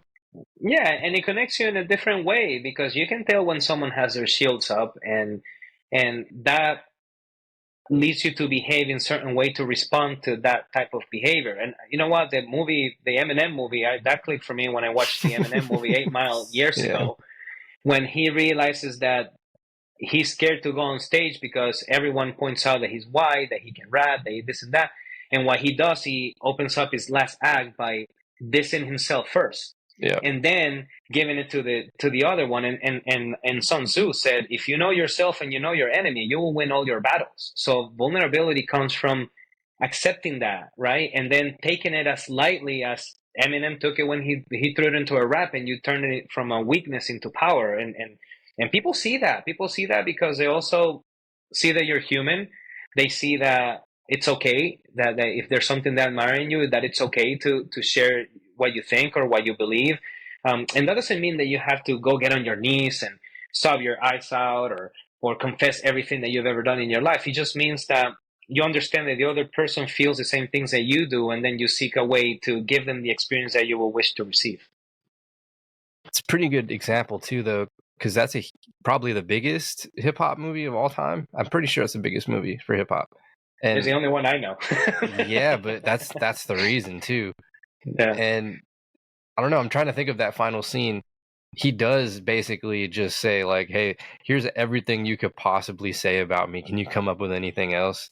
That is an insane tactic. Like, I'm trying to think of the psychology behind that, but it's a pretty good lesson. Like, for the audience that does watch that kind of movie, there's a lot to actually gain from that if you really studied that. Yeah, pretty cool. And I think he was late 20s when he made that movie. So it's just interesting how that's solidified itself within the culture. How do you assess the effectiveness of your coaching sessions? It's like, what does success look like? Success is helping someone else overcome failure. And a successful coaching session is when I listen to someone and I'm able to, in my mind, pinpoint what are the dots that are holding him, because I usually work with men, uh, prisoner of their results. And they're usually invisible barriers. They're not things that in the outside, but thought patterns and beliefs and those sort of things. And when I say something to them that it clicks, when their eyes just open big and wide and you know that they understood it, and the change comes from a root level and not from a habit level, it's almost like getting someone into shape by pushing them every day and calling them at 6 a.m. to get up and go run and just being a torture like a drill sergeant, or getting to the root of why they don't want to get in shape and helping them understand why they should. And then the behavior just stems on its own. And then that's changed. That's forever. So that to me, it's a successful session when we're able to identify one of those root causes and just flip it upside down, and the person is free instantly. Damn, you made it sound a lot easier than I'm sure it actually is, though. Yeah. You made it sound like just a few questions and the demons are gone. Yeah, no, and it depends because it could be. I mean, I've studied a lot of different schools of thoughts and techniques where it could be just a few questions, but it's always a 50-50 thing. And you can, if you're learn, it's like martial arts, right? Just like a relationship is martial arts. If you've done martial arts, you don't go to the dojo and the master just shows you what he knows what to do by beating the shit out of you. He doesn't do that. You know, he doesn't jump on the walls and pull out the sword and try to cut you off and say, "That's this," right? No, and then say, "Now do it." right, right, survive. Yeah, no, yeah. he's like he starts by teaching you the stance, by assessing what level of knowledge you have, what pain tolerance you have, so it doesn't push you too far, right? And so sometimes you have guys that just like me, I just want to go in and I'm like, dude, just beat me. I want to learn, like, I want to fail forward. I want to learn as much as I can on one strike. And there's some people who like to take it easier. That's a good analogy, actually. Good way. Can you talk about when your work didn't go as planned and how you handled it? Any examples? As far as my coaching work, Yeah.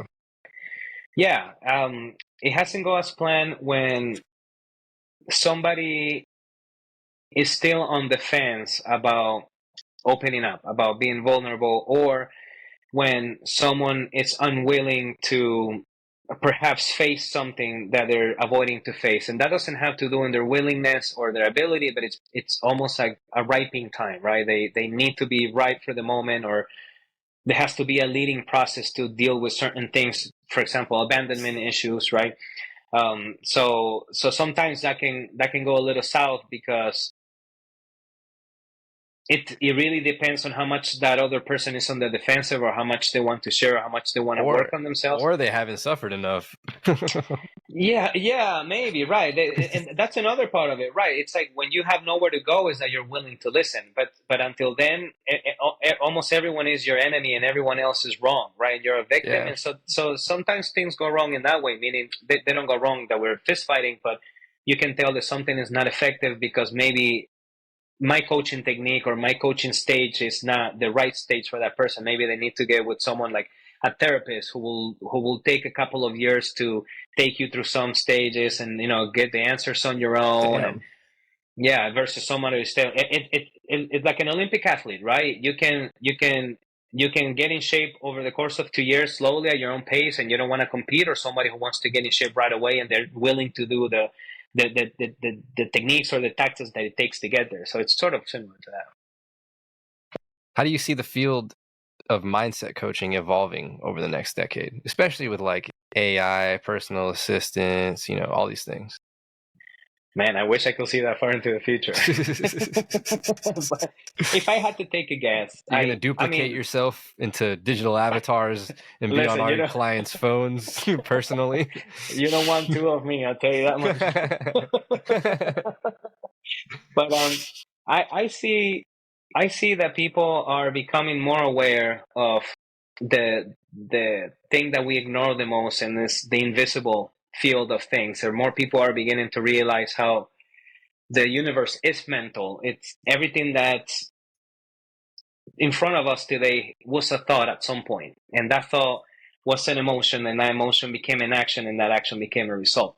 And the battle is that it's something that's occult in a sense, because nobody promotes self resilience. Nobody promotes healthy self talk. Nobody promotes trying to deal with the ego. They don't do any of that. If anything, I think we're in Happy a big stuff way. doesn't sell. And you know why? It doesn't even have to be happy. It's even worse. Self-reflective stuff. Talk about, man. Oh You'll wow. sell yeah, and that's going back to the old programming and us sort of living in a limbic state where we're more reactionary than thoughtful, and being influenced by the things that we can avoid, and so on and so forth. So who knows? But hopefully it heads in the direction that more people begin to realize that everything begins here, every single thing, and this translates into everything else that you experience in life. How do we make people understand? Because I think even adults are still grappling with the concept of we are not our thoughts. A lot of people don't get that concept. They think like, if I think something, then that's because it's true.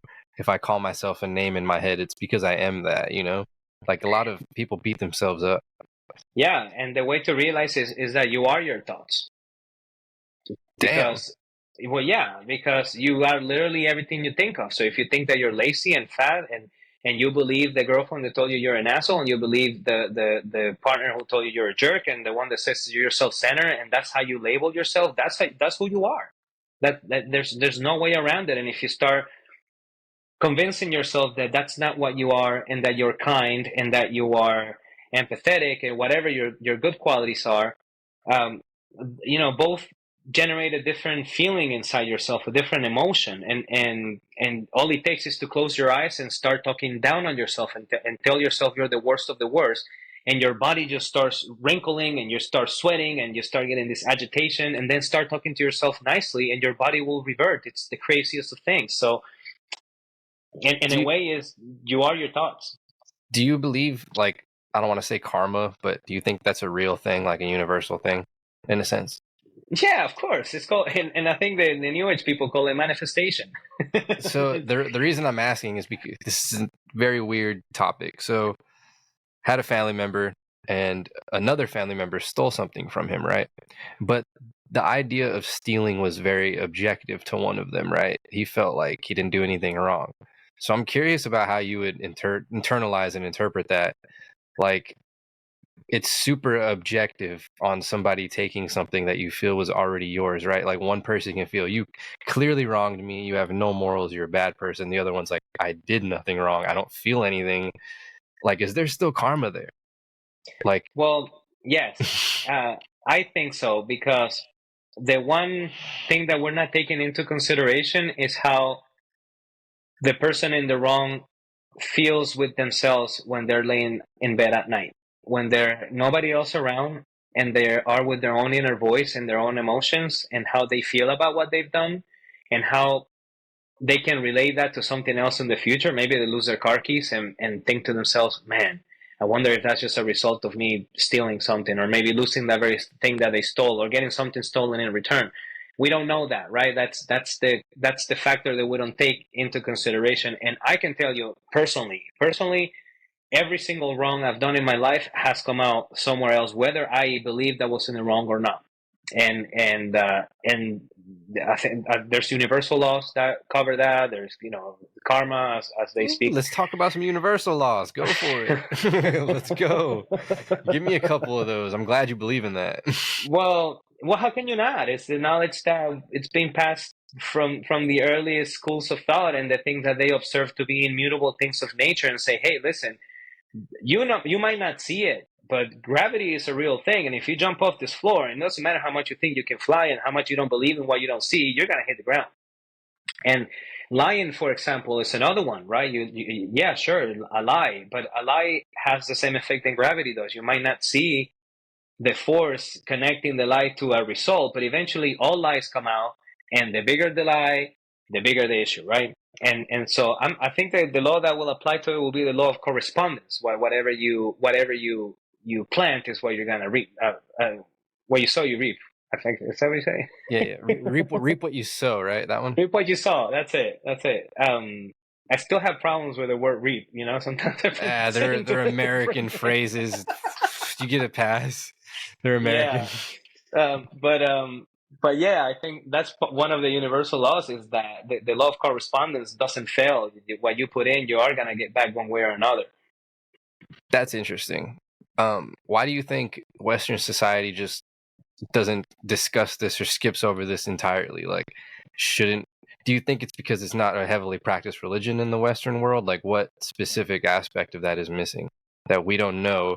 There's certain underlined invisible forces within this world that you should abide by. Sounds absurd. It's not. Listen, as someone who wrestled with this all of my life. I mean, up until that moment that I had this epiphany, I didn't believe in anything invisible, and then coming face to face with it was something that it's not something you believe anymore, it's something that you know. Is there like And a religious or mysticism that you follow for this kind of thing? nope, there's no, not at all. No, not at all. Um, A you favorite know, culture, perhaps? I'll take I'll take a shot, but take what I say with a grain of salt, because it's just my thought. It's just for entertainment purposes only.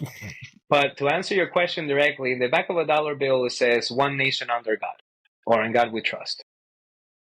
But who is God? What is God? And what's the predominant religion in the culture? And where's the predominant religion throughout the ages, right? And what has that religion told you that God is, and so on and so forth. So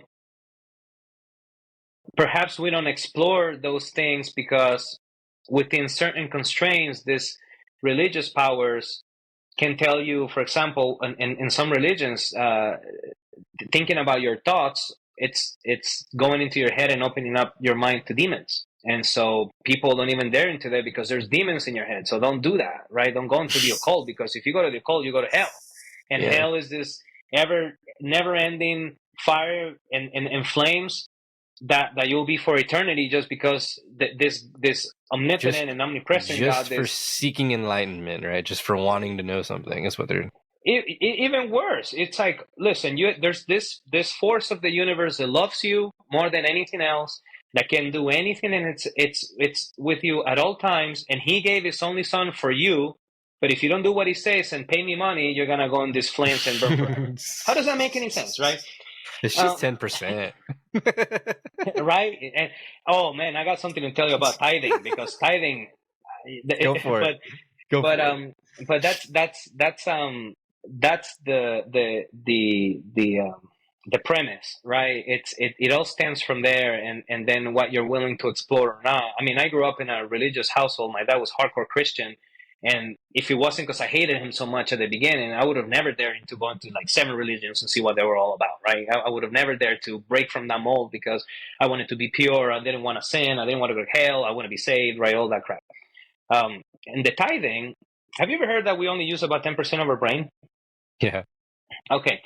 So I was watching a video, and actually no, I was reading Carl Jung, and then I saw this video of a comparison between the conscious and the subconscious, and how it relates to mysticism and all messages. And it turns out that your conscious awareness is 10%, and your unconscious awareness is 90%. And this 90%, there's 90% of your brain. That will say, like, it's your God brain, if you want. It's this hard drive where you store every single thing in your life, every memory, every piece of information, everything you study, everything you read, everything it's stored in there. You might not remember it, right? But it's stored in there. And your 10%, it's almost like RAM memory in a computer, right? The computer has a hard drive, and your RAM has. And so you're running, you're right. You're running a recording program, right? So what is the RAM doing? The recording program is not focusing on the hard drive. It's just following that, and so that's your 10%. So when it comes to tithing, the real message, it's that you have to give up 10%. You have to give up the 10% to access the other 90. And I just did it to my kids a couple of days ago. They have the state test is running for a couple of days, and the teachers are prepping them for weeks. They're sending requests to parents to say, hey, can you write an encouraging letter to your child, because the state test is coming up and it's stressful and blah, blah, blah, right? And my daughter is telling me that her friends are freaking out. And I said, well, sweet pea, this is how it works. Your hard drive has every single lesson you've read throughout the year, every single one. Everything that you need to know, it's in here.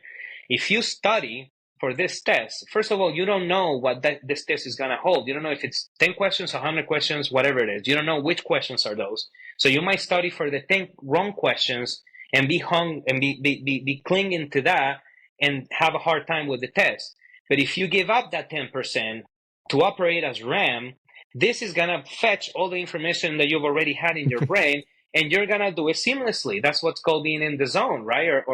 Yeah. And lo and behold, who's the first one to finish the test? Who scores all the things well? There she is. The teachers are calling me and telling me, hey, what did you tell your daughter? Because I have some girls that are breaking down in class and skipping lunch, and your daughter finished an hour and a half early, and she went drawing. She's been sleeping, and I told her not to care for it.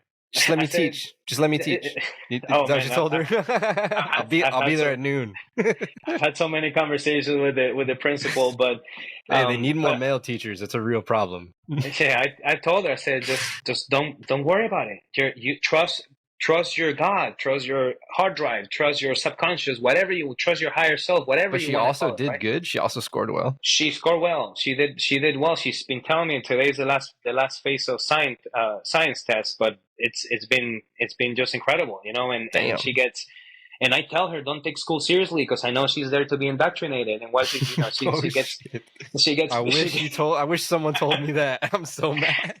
But I told the teacher, I said, did you like going to school? Didn't you feel like you had ants on your butt standing 8 hours listening to Yep. somebody who bored the hell out of you? I said, do you expect my son to sit still for all this 8 hours? That's just human Yep. nature, right? Maybe it's Yep. not my kids. My kids doesn't have ADD. Your stuff is just not. It's just not engaging enough. Yeah. And then it reminds me of like how they had the GT classes, right? And they're trying to, this person's too much. Let's go put him over here. But Yeah, another metaphor for that, I felt like the 10% is like for meditation, right? Like we're always using this, but if you go inside, you'll probably figure out the rest. Kind of like shut down the 10% that's always going and go inside yeah, for the night for the exactly. So 90. you give up the 10% and you access the 90. It's exactly the same thing. And meditation it's definitely a bridge to start fishing from that pond. That's when you're fishing for answers, when you're fishing for direction, when you're fishing for purpose, clarity. It's hard for you to find it on your RAM memory. You can't find it on your RAM memory unless you have that program open. But if you actually bypass that and you go into your subconscious, these things just come up. Are you familiar with the I Ching? Oh, of course. Do you use it like regularly or? I have used it. I definitely have used it. I've used it to the point that I understand it both in the coin way and the sticks way, the original Chinese way. Oh, wow. Yeah, but again, just like everything else, right? It's not like, oh, I don't believe in that or I believe in that. I build my beliefs products of my own conclusions. So I actually try it and test it and see what happens. So I've talked about this before, but I actually use AI and I made my own GPT I Ching and it simulates the coin flips. But the reason it's weird was one time I was like, is it the same result? Am I doing the same thing by artificially simulating it? And it basically said yes, because it's always up to interpretation. But what's even weirder is a lot of times I'll ask questions, I'll reword them, and a lot of times I'll get the same hexagram and I'm like, yo, like what are the odds that like I'm just like even more confirmed feeling like we're in a simulation whenever I'm trying to get an answer and it's giving me the same answer back. Like I'm purposely trying to get something different and it's giving me the same answer back. I'm like, okay, clearly there's something here. But I'm amazed that divination can be like accessed through technology in a sense.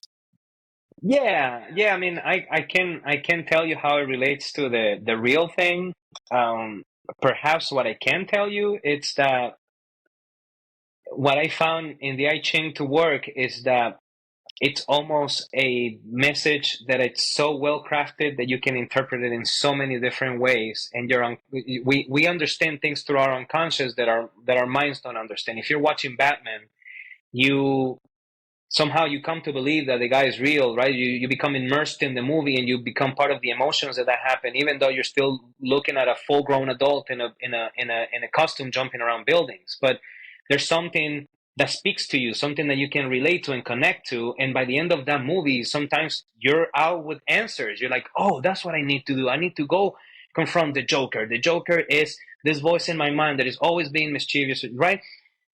And so I feel that the I Ching is in many ways is that, right? It's that sort of subliminal message that your unconscious definitely understands.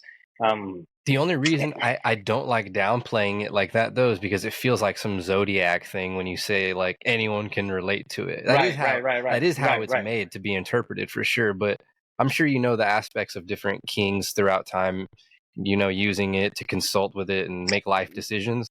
That's the reason I'm like, yo, this it's way too accurate. Like it's freakishly whether I'm relating to it or not. Like it just seems way too ironic and way like whether it's telling me what I want, what I'm looking for.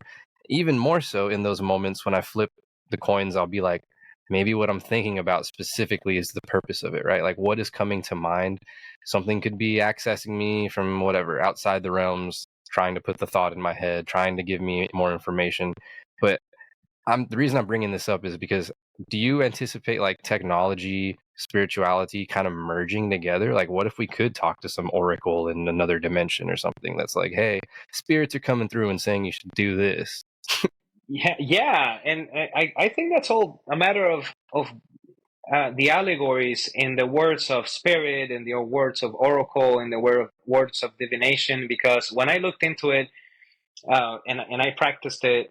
I definitely connected it to psychological things such as synchronicities, and synchronicities is something that is proven, right? Young, And yeah. right. And so when it comes to synchronicities and you take it into the hermetic side of things, if everything is vibration, then those synchronicities happen because you're in a certain frequency. And when you're throwing those coins, when you're tossing those coins, there's definitely energy going through them, right? Whether you envision it as magical energy or just simply the energy that makes the coins toss, that's a different story, right? But there's Hmm. still energy. And so I believe that there's definitely a relation between the state and the coins and the result. So I don't want you to think that I'm downplaying it. I'm just saying that in many ways, I don't think that I don't know if technology can do that. How is technology gonna resonate in that sense? Does that make sense? Like how I mean I haven't delved deep enough in that topic to have a good answer, to be honest. But so far, that's what I think. I mean, I think it works. I've gotten some really good readings from the I Ching, and who am I to question the wisdom of people from before? But also, you have to take into consideration whether we're still tied to mysticism and mythology and we haven't found new ways to explain such events, right? Which I guess is the answer you're trying to get to. Yeah, since we're on that topic, I'm curious if you have any thoughts on like psychic abilities, or you've ever had a touch with any of them or anything, family members, anything like that. The only thing that I've researched on psychic ability is when the U.S. was running the Stargate. remote viewing program. Okay. Yeah, no, remote viewing where they. Yeah, yeah. Ingo Swan. Yeah, right. But I really didn't go deep into that either. It's almost like I don't know. I guess I navigated practical things that I can use right away because True. That's a that can very be such a TJ, rabbit hole. very TJ statement right there. Yeah. Yeah, because I was about to be like, what are your thoughts on parapsychology? And that's even like less grounded in reality. Yeah, uh what about like, well, actually, hold on. The reason parapsychology was such a big deal is because there's only like one person with a degree. They had classes, college courses, and Jeffrey Mishlove was the only one to study it, get a degree, and now he teaches new thinking aloud on YouTube, right? He just interviews fringe kind of topic people, and they discuss like really weird topics like this, like just paranormal, different aspects of that. But I don't want to get like super deep into it, so I'm trying to pick my words here. Um, maybe like the closest one, like, dude, here's a book right here. Hold on. Clairvoyance and Occult Powers. This is a good one that I've been reading about, and it basically references how thought transference is a real thing. Like you can think of something, and someone can be within the radius, and they'll pick up the 100%. they'll pick up the thought. 100%. And actually, you don't need to. It's not something you need to believe. It's something you've experienced. If you've ever walked into a room full of people, you absorb their energy right away. You can tell if the mood is gloomy, if the mood is hyper, if it's tension in the air. Absolutely. Yeah. I mean, some things that you can't explain, but when you feel them, that's how you know they're real, right? It's what you feel is real. And then the other ones come into coincidence where I'm like, you'll think of something, and then it'll happen as you think about it.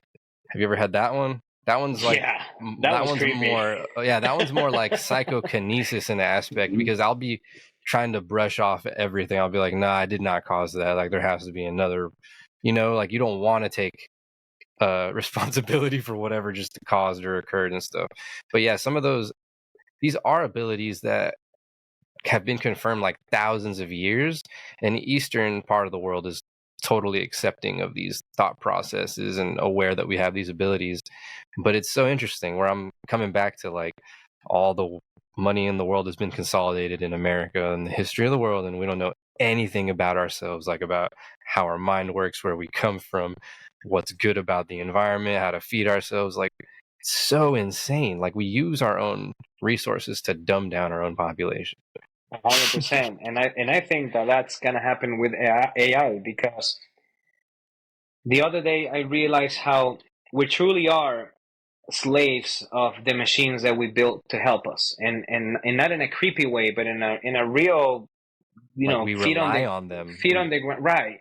I'll tell you why. Because I lived in New Jersey for most of my life, and in New Jersey, everyone does things for you, right? You got the landscapers, you got the heating gas going all the time. If it snows, there's a snowplow an hour later, et cetera, et cetera. And then I moved in here to the forest in a house, and suddenly I found myself needing to learn things that I never experienced before, like shoveling 50 yards of snow and thinking about the trees and thinking about this and thinking about that. And once you start living this life, you realize, man, how did our ancestors do it? They had to go and purify water, and they had to go and actually kill an animal and skin it and then cook it, and they had to store it because, A lot of right, work.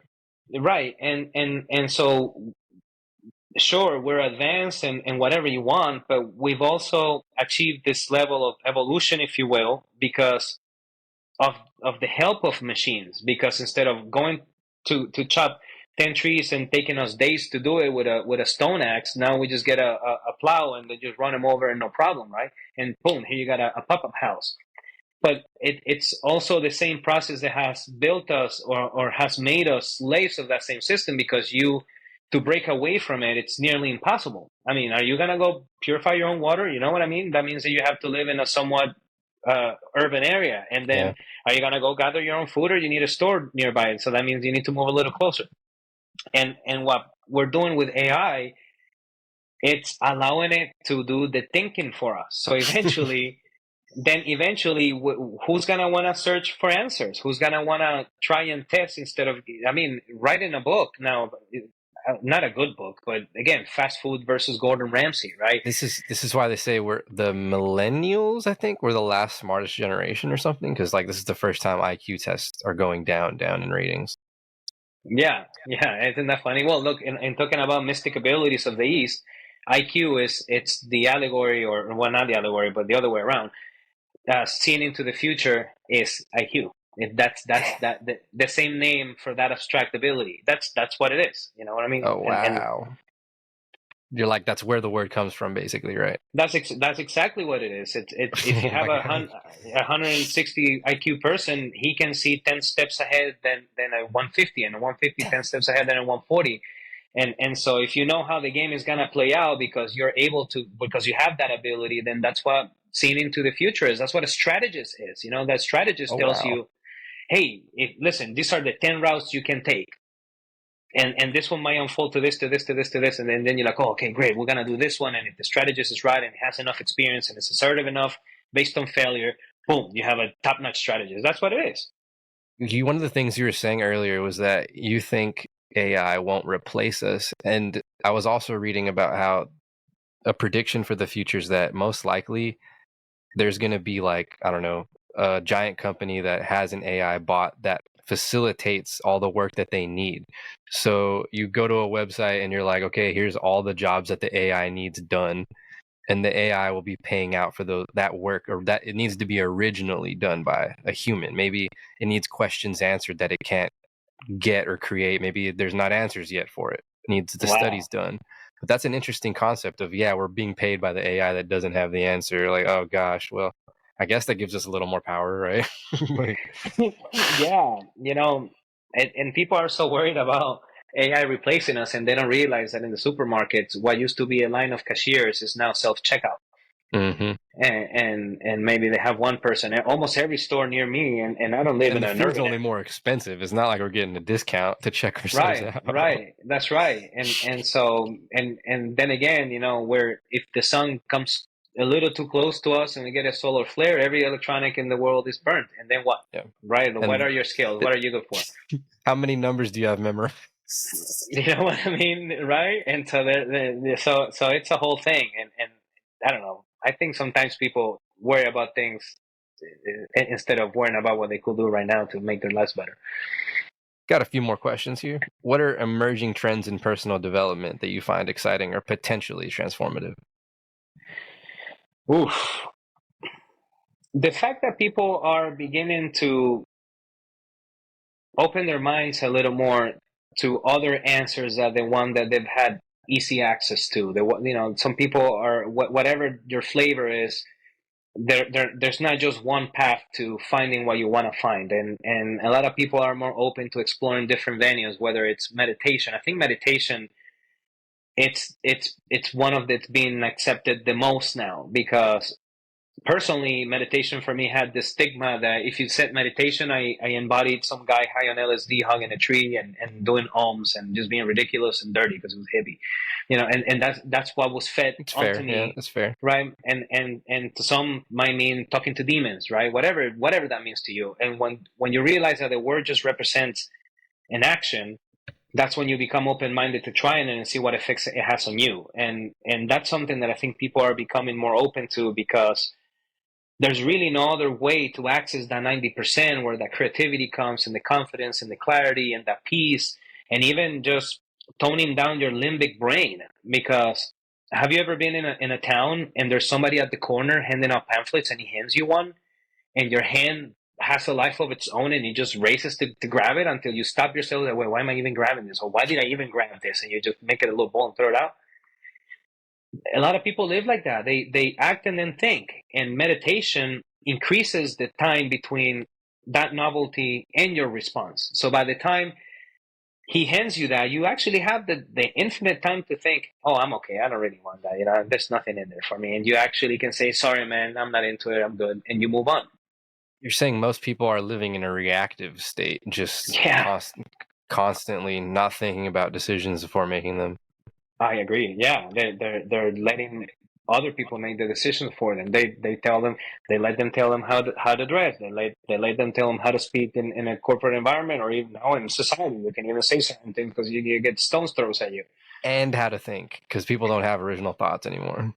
It, yeah, and if think about it, dude, if you compare yourself to a computer, and your operating system, it's what your results are based on, and you have let someone else program that for you, and you still hold on to that and say, no, this is the way that it's done. Then you are a product of their thoughts, and what you believe is it's what they taught you. How many people believe things that they heard from someone who heard it from someone? Yeah, I'd argue that's probably the most of our problems come from that. Literally come from that. Like like whether it's racial divide or people not liking each other, not seeing other perspectives, it's all stems from that A misunderstanding. hundred percent. 100%. I completely agree. And they take the first thing that they sort of serves their purpose, and then run with it. But unfortunately, that's also why I think many of us find ourselves in a dichotomy later on, right? And One thing I also find interesting is that your life experience, like you didn't start from money, you didn't come from wealth, like exactly like from traveling the world, right? Like no. you talked about like having grandparents who were okay, but Oh yeah. my point being is that like American culture, from what I understand, a lot of people don't leave their hometowns. And it's just interesting that you can be a foreigner, not have anything, and still have so much more life experience than an American who has just lived in America and been spoiled and maybe just looking for pleasure their entire lives, is what I feel like that's what our culture is, right? Like spoiled, pleasure seeking, and by to ourselves, no relationships. So even Yeah. when the economy is doing bad, people don't even have relationships to fall back on, to call people, to check up on. To it's a real separated type of society. Yeah, I mean, I did come from wealth up until I turned 8. My grandparents came from Syria, and Damn, that's young. yeah, so my grandparents came from Syria. They established some successful businesses, and they were really good. And so Syria. so so yeah, they came from Syria to Argentina, and they were very successful. They had probably the nicest house in the province. They really were successful, but then the cycles of hyperinflation cleaned them out, and they went Whoa. bankrupt many times, right? And by 8 years old, my dad moves to this little farm town, and that's where my taste of poverty begins, because I grew up with two mates in the house doing everything I wanted all the time, and dressing in Christian Dior at 6 7 years old, and driving the only Range Rover in You the in remember the these things? yeah. Yeah, Damn. they had the only Range Rover in Argentina at the time.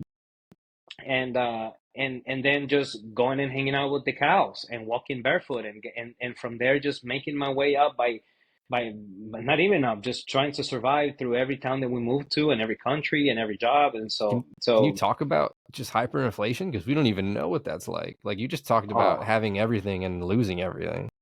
well, we moved to the States because in 2001, the state of the economy had sunk so deep that most people lost everything. And in our case, we had a home that we sold for $15,000, which at the exchange rate at the time was 1 to 1, right? And overnight, the government decides to change that exchange rate, and it goes to somewhere like 5 to 1. And because we had the equivalent of dollars in the national currency, our $15,000 turned out to be $3,000. God, So that wiped so many people out, and well, that wiped out businesses. That wiped out pretty much savings from people. can't imagine that, dude. And that's real possibility, by the way. Yeah, of course. And then the country became chaos, and we moved here, and that's where the other story began. But then I went back there as an adult, and I lived there as an adult for about a year or so, and things increase in price 30% every month, and people pay for cars in cash, cold hard cash. They bring you a bag of the because they know the next month that car is worth 30% more, and but people's salaries don't go up accordingly. So it takes a couple of months to catch up. By the time they catch up, they're already hyperinflated and so on and so forth. And so it's a constant state of survival and poverty. It's really something to experience, man. I just feel like you're giving us a little glimpse of what to expect. It's kind of scary. I hope that never happens here, but I mean, America seems like we'll just force ourselves into everyone's economy. Like, you You're ain't not getting rid of kidding. this dollar. You're not kidding. Listen, this empire is not the only one. It's been the same through history, and somehow it gets run down and it goes back up again. But this, how do you stop this machine? Yeah, I mean, do you have faith in that aspect though? That like maybe the world's gonna stay on the dollar currency. I know you're not an economist. I'm just throwing a random question out. Man, if I have faith in anything, it's that It's a Bitcoin. I tell you, Just I'll say this, that it doesn't matter what I've been through or what I've lost or how many times I've had that rope around my neck. It's one thing that I know is that it always works out. Things they always turn out well as long as that's what you think. As long as that's the that you perspective that believe it. you That you believe it. right. And if you don't believe it, well, lie to yourself because your results in no listen, who cares if the economy is gonna blow up in 10 years if one of the kids dies? You know what I mean? Or what happens? Who cares about what happens with AI if they tell you in 2 months you have cancer, right? So Yeah, so it could comes always be down to worse. yeah, it comes down to just finding that peace in yourself that no matter what that fear is, whether it's in the future, whether it's now, it's that we have overcome wars throughout history. We have been able to slay real challenges, and there's always part of this humanity, a small group that I think Tony Robbins said, good people make bad times make tough people make good times. And so it's a Wow. cycle. I'm just curious, like any like positives that you would leave in terms of what you've learned from humanity? Because I know we talked about a lot of negative aspects today, but is there anything endearing that you do have hope for? Yeah, of course. And What are the I good sides? oh, I think they're all good because the only bad side is ignorance, but everything else it's a good side, and this That's is a not choice, something. though. Ignorance is a choice. I agree, but unfortunately that's what lead to most of the troubles that we're faced with, and from a small scale to a global scale. But um I used to be a misanthrope. At some point, I got to hate humanity because I thought that we were just pointless cancers stabbing each other in the back just for our own benefit. But truth is, it's not that way. We're actually amazing creatures, and we have love for each other. We like to connect with each other. We like to do good things for other people because I don't know about you, but it doesn't matter how much I hated humanity. It always felt good to do something for someone. It just gives you that little sense of it's like a little bit of fresh air. It makes you a little stronger. and that's our nature. Our nature is to trust each other, to help each other, to see each other thrive, no matter what else we've been indoctrinated. And once we sort of get back to basics, I mean, the golden rule is not golden for a reason. You know, it's the golden rule: do to others what you want done unto you, because that's the only way you're gonna get it back. 2 more questions. Is just one piece of advice you wish you had received earlier when you started. Who, like, and what else you would say to someone younger, you know? I'll tell you one piece of advice that my dad gave me at 7 years old, and I never forgot it. And that's never say I can't. It doesn't Oh, matter what you're faced with. It never say I can't. And the other one that I wish I would have heard earlier on is know thyself. damn. That's a hard one to grasp at a young age too, though. You'd be like, what does that mean? You know, but Just listen. If you're a young kid, just know how the video game in your head operates. That's all. Just know how it is that you work as a human being. And nowadays, it's not all that hard. last question. What does it mean to be more than rich to you? Oh, more than rich, and I've been rich, but more than rich is being the rock that I stand on no matter what happens around me, having peace, having direction, having a purpose, having something that drives me every day in the benefit of others, which consequently ends up pouring into my life. And to me, that I'll give riches over that peace and that enjoyment any day.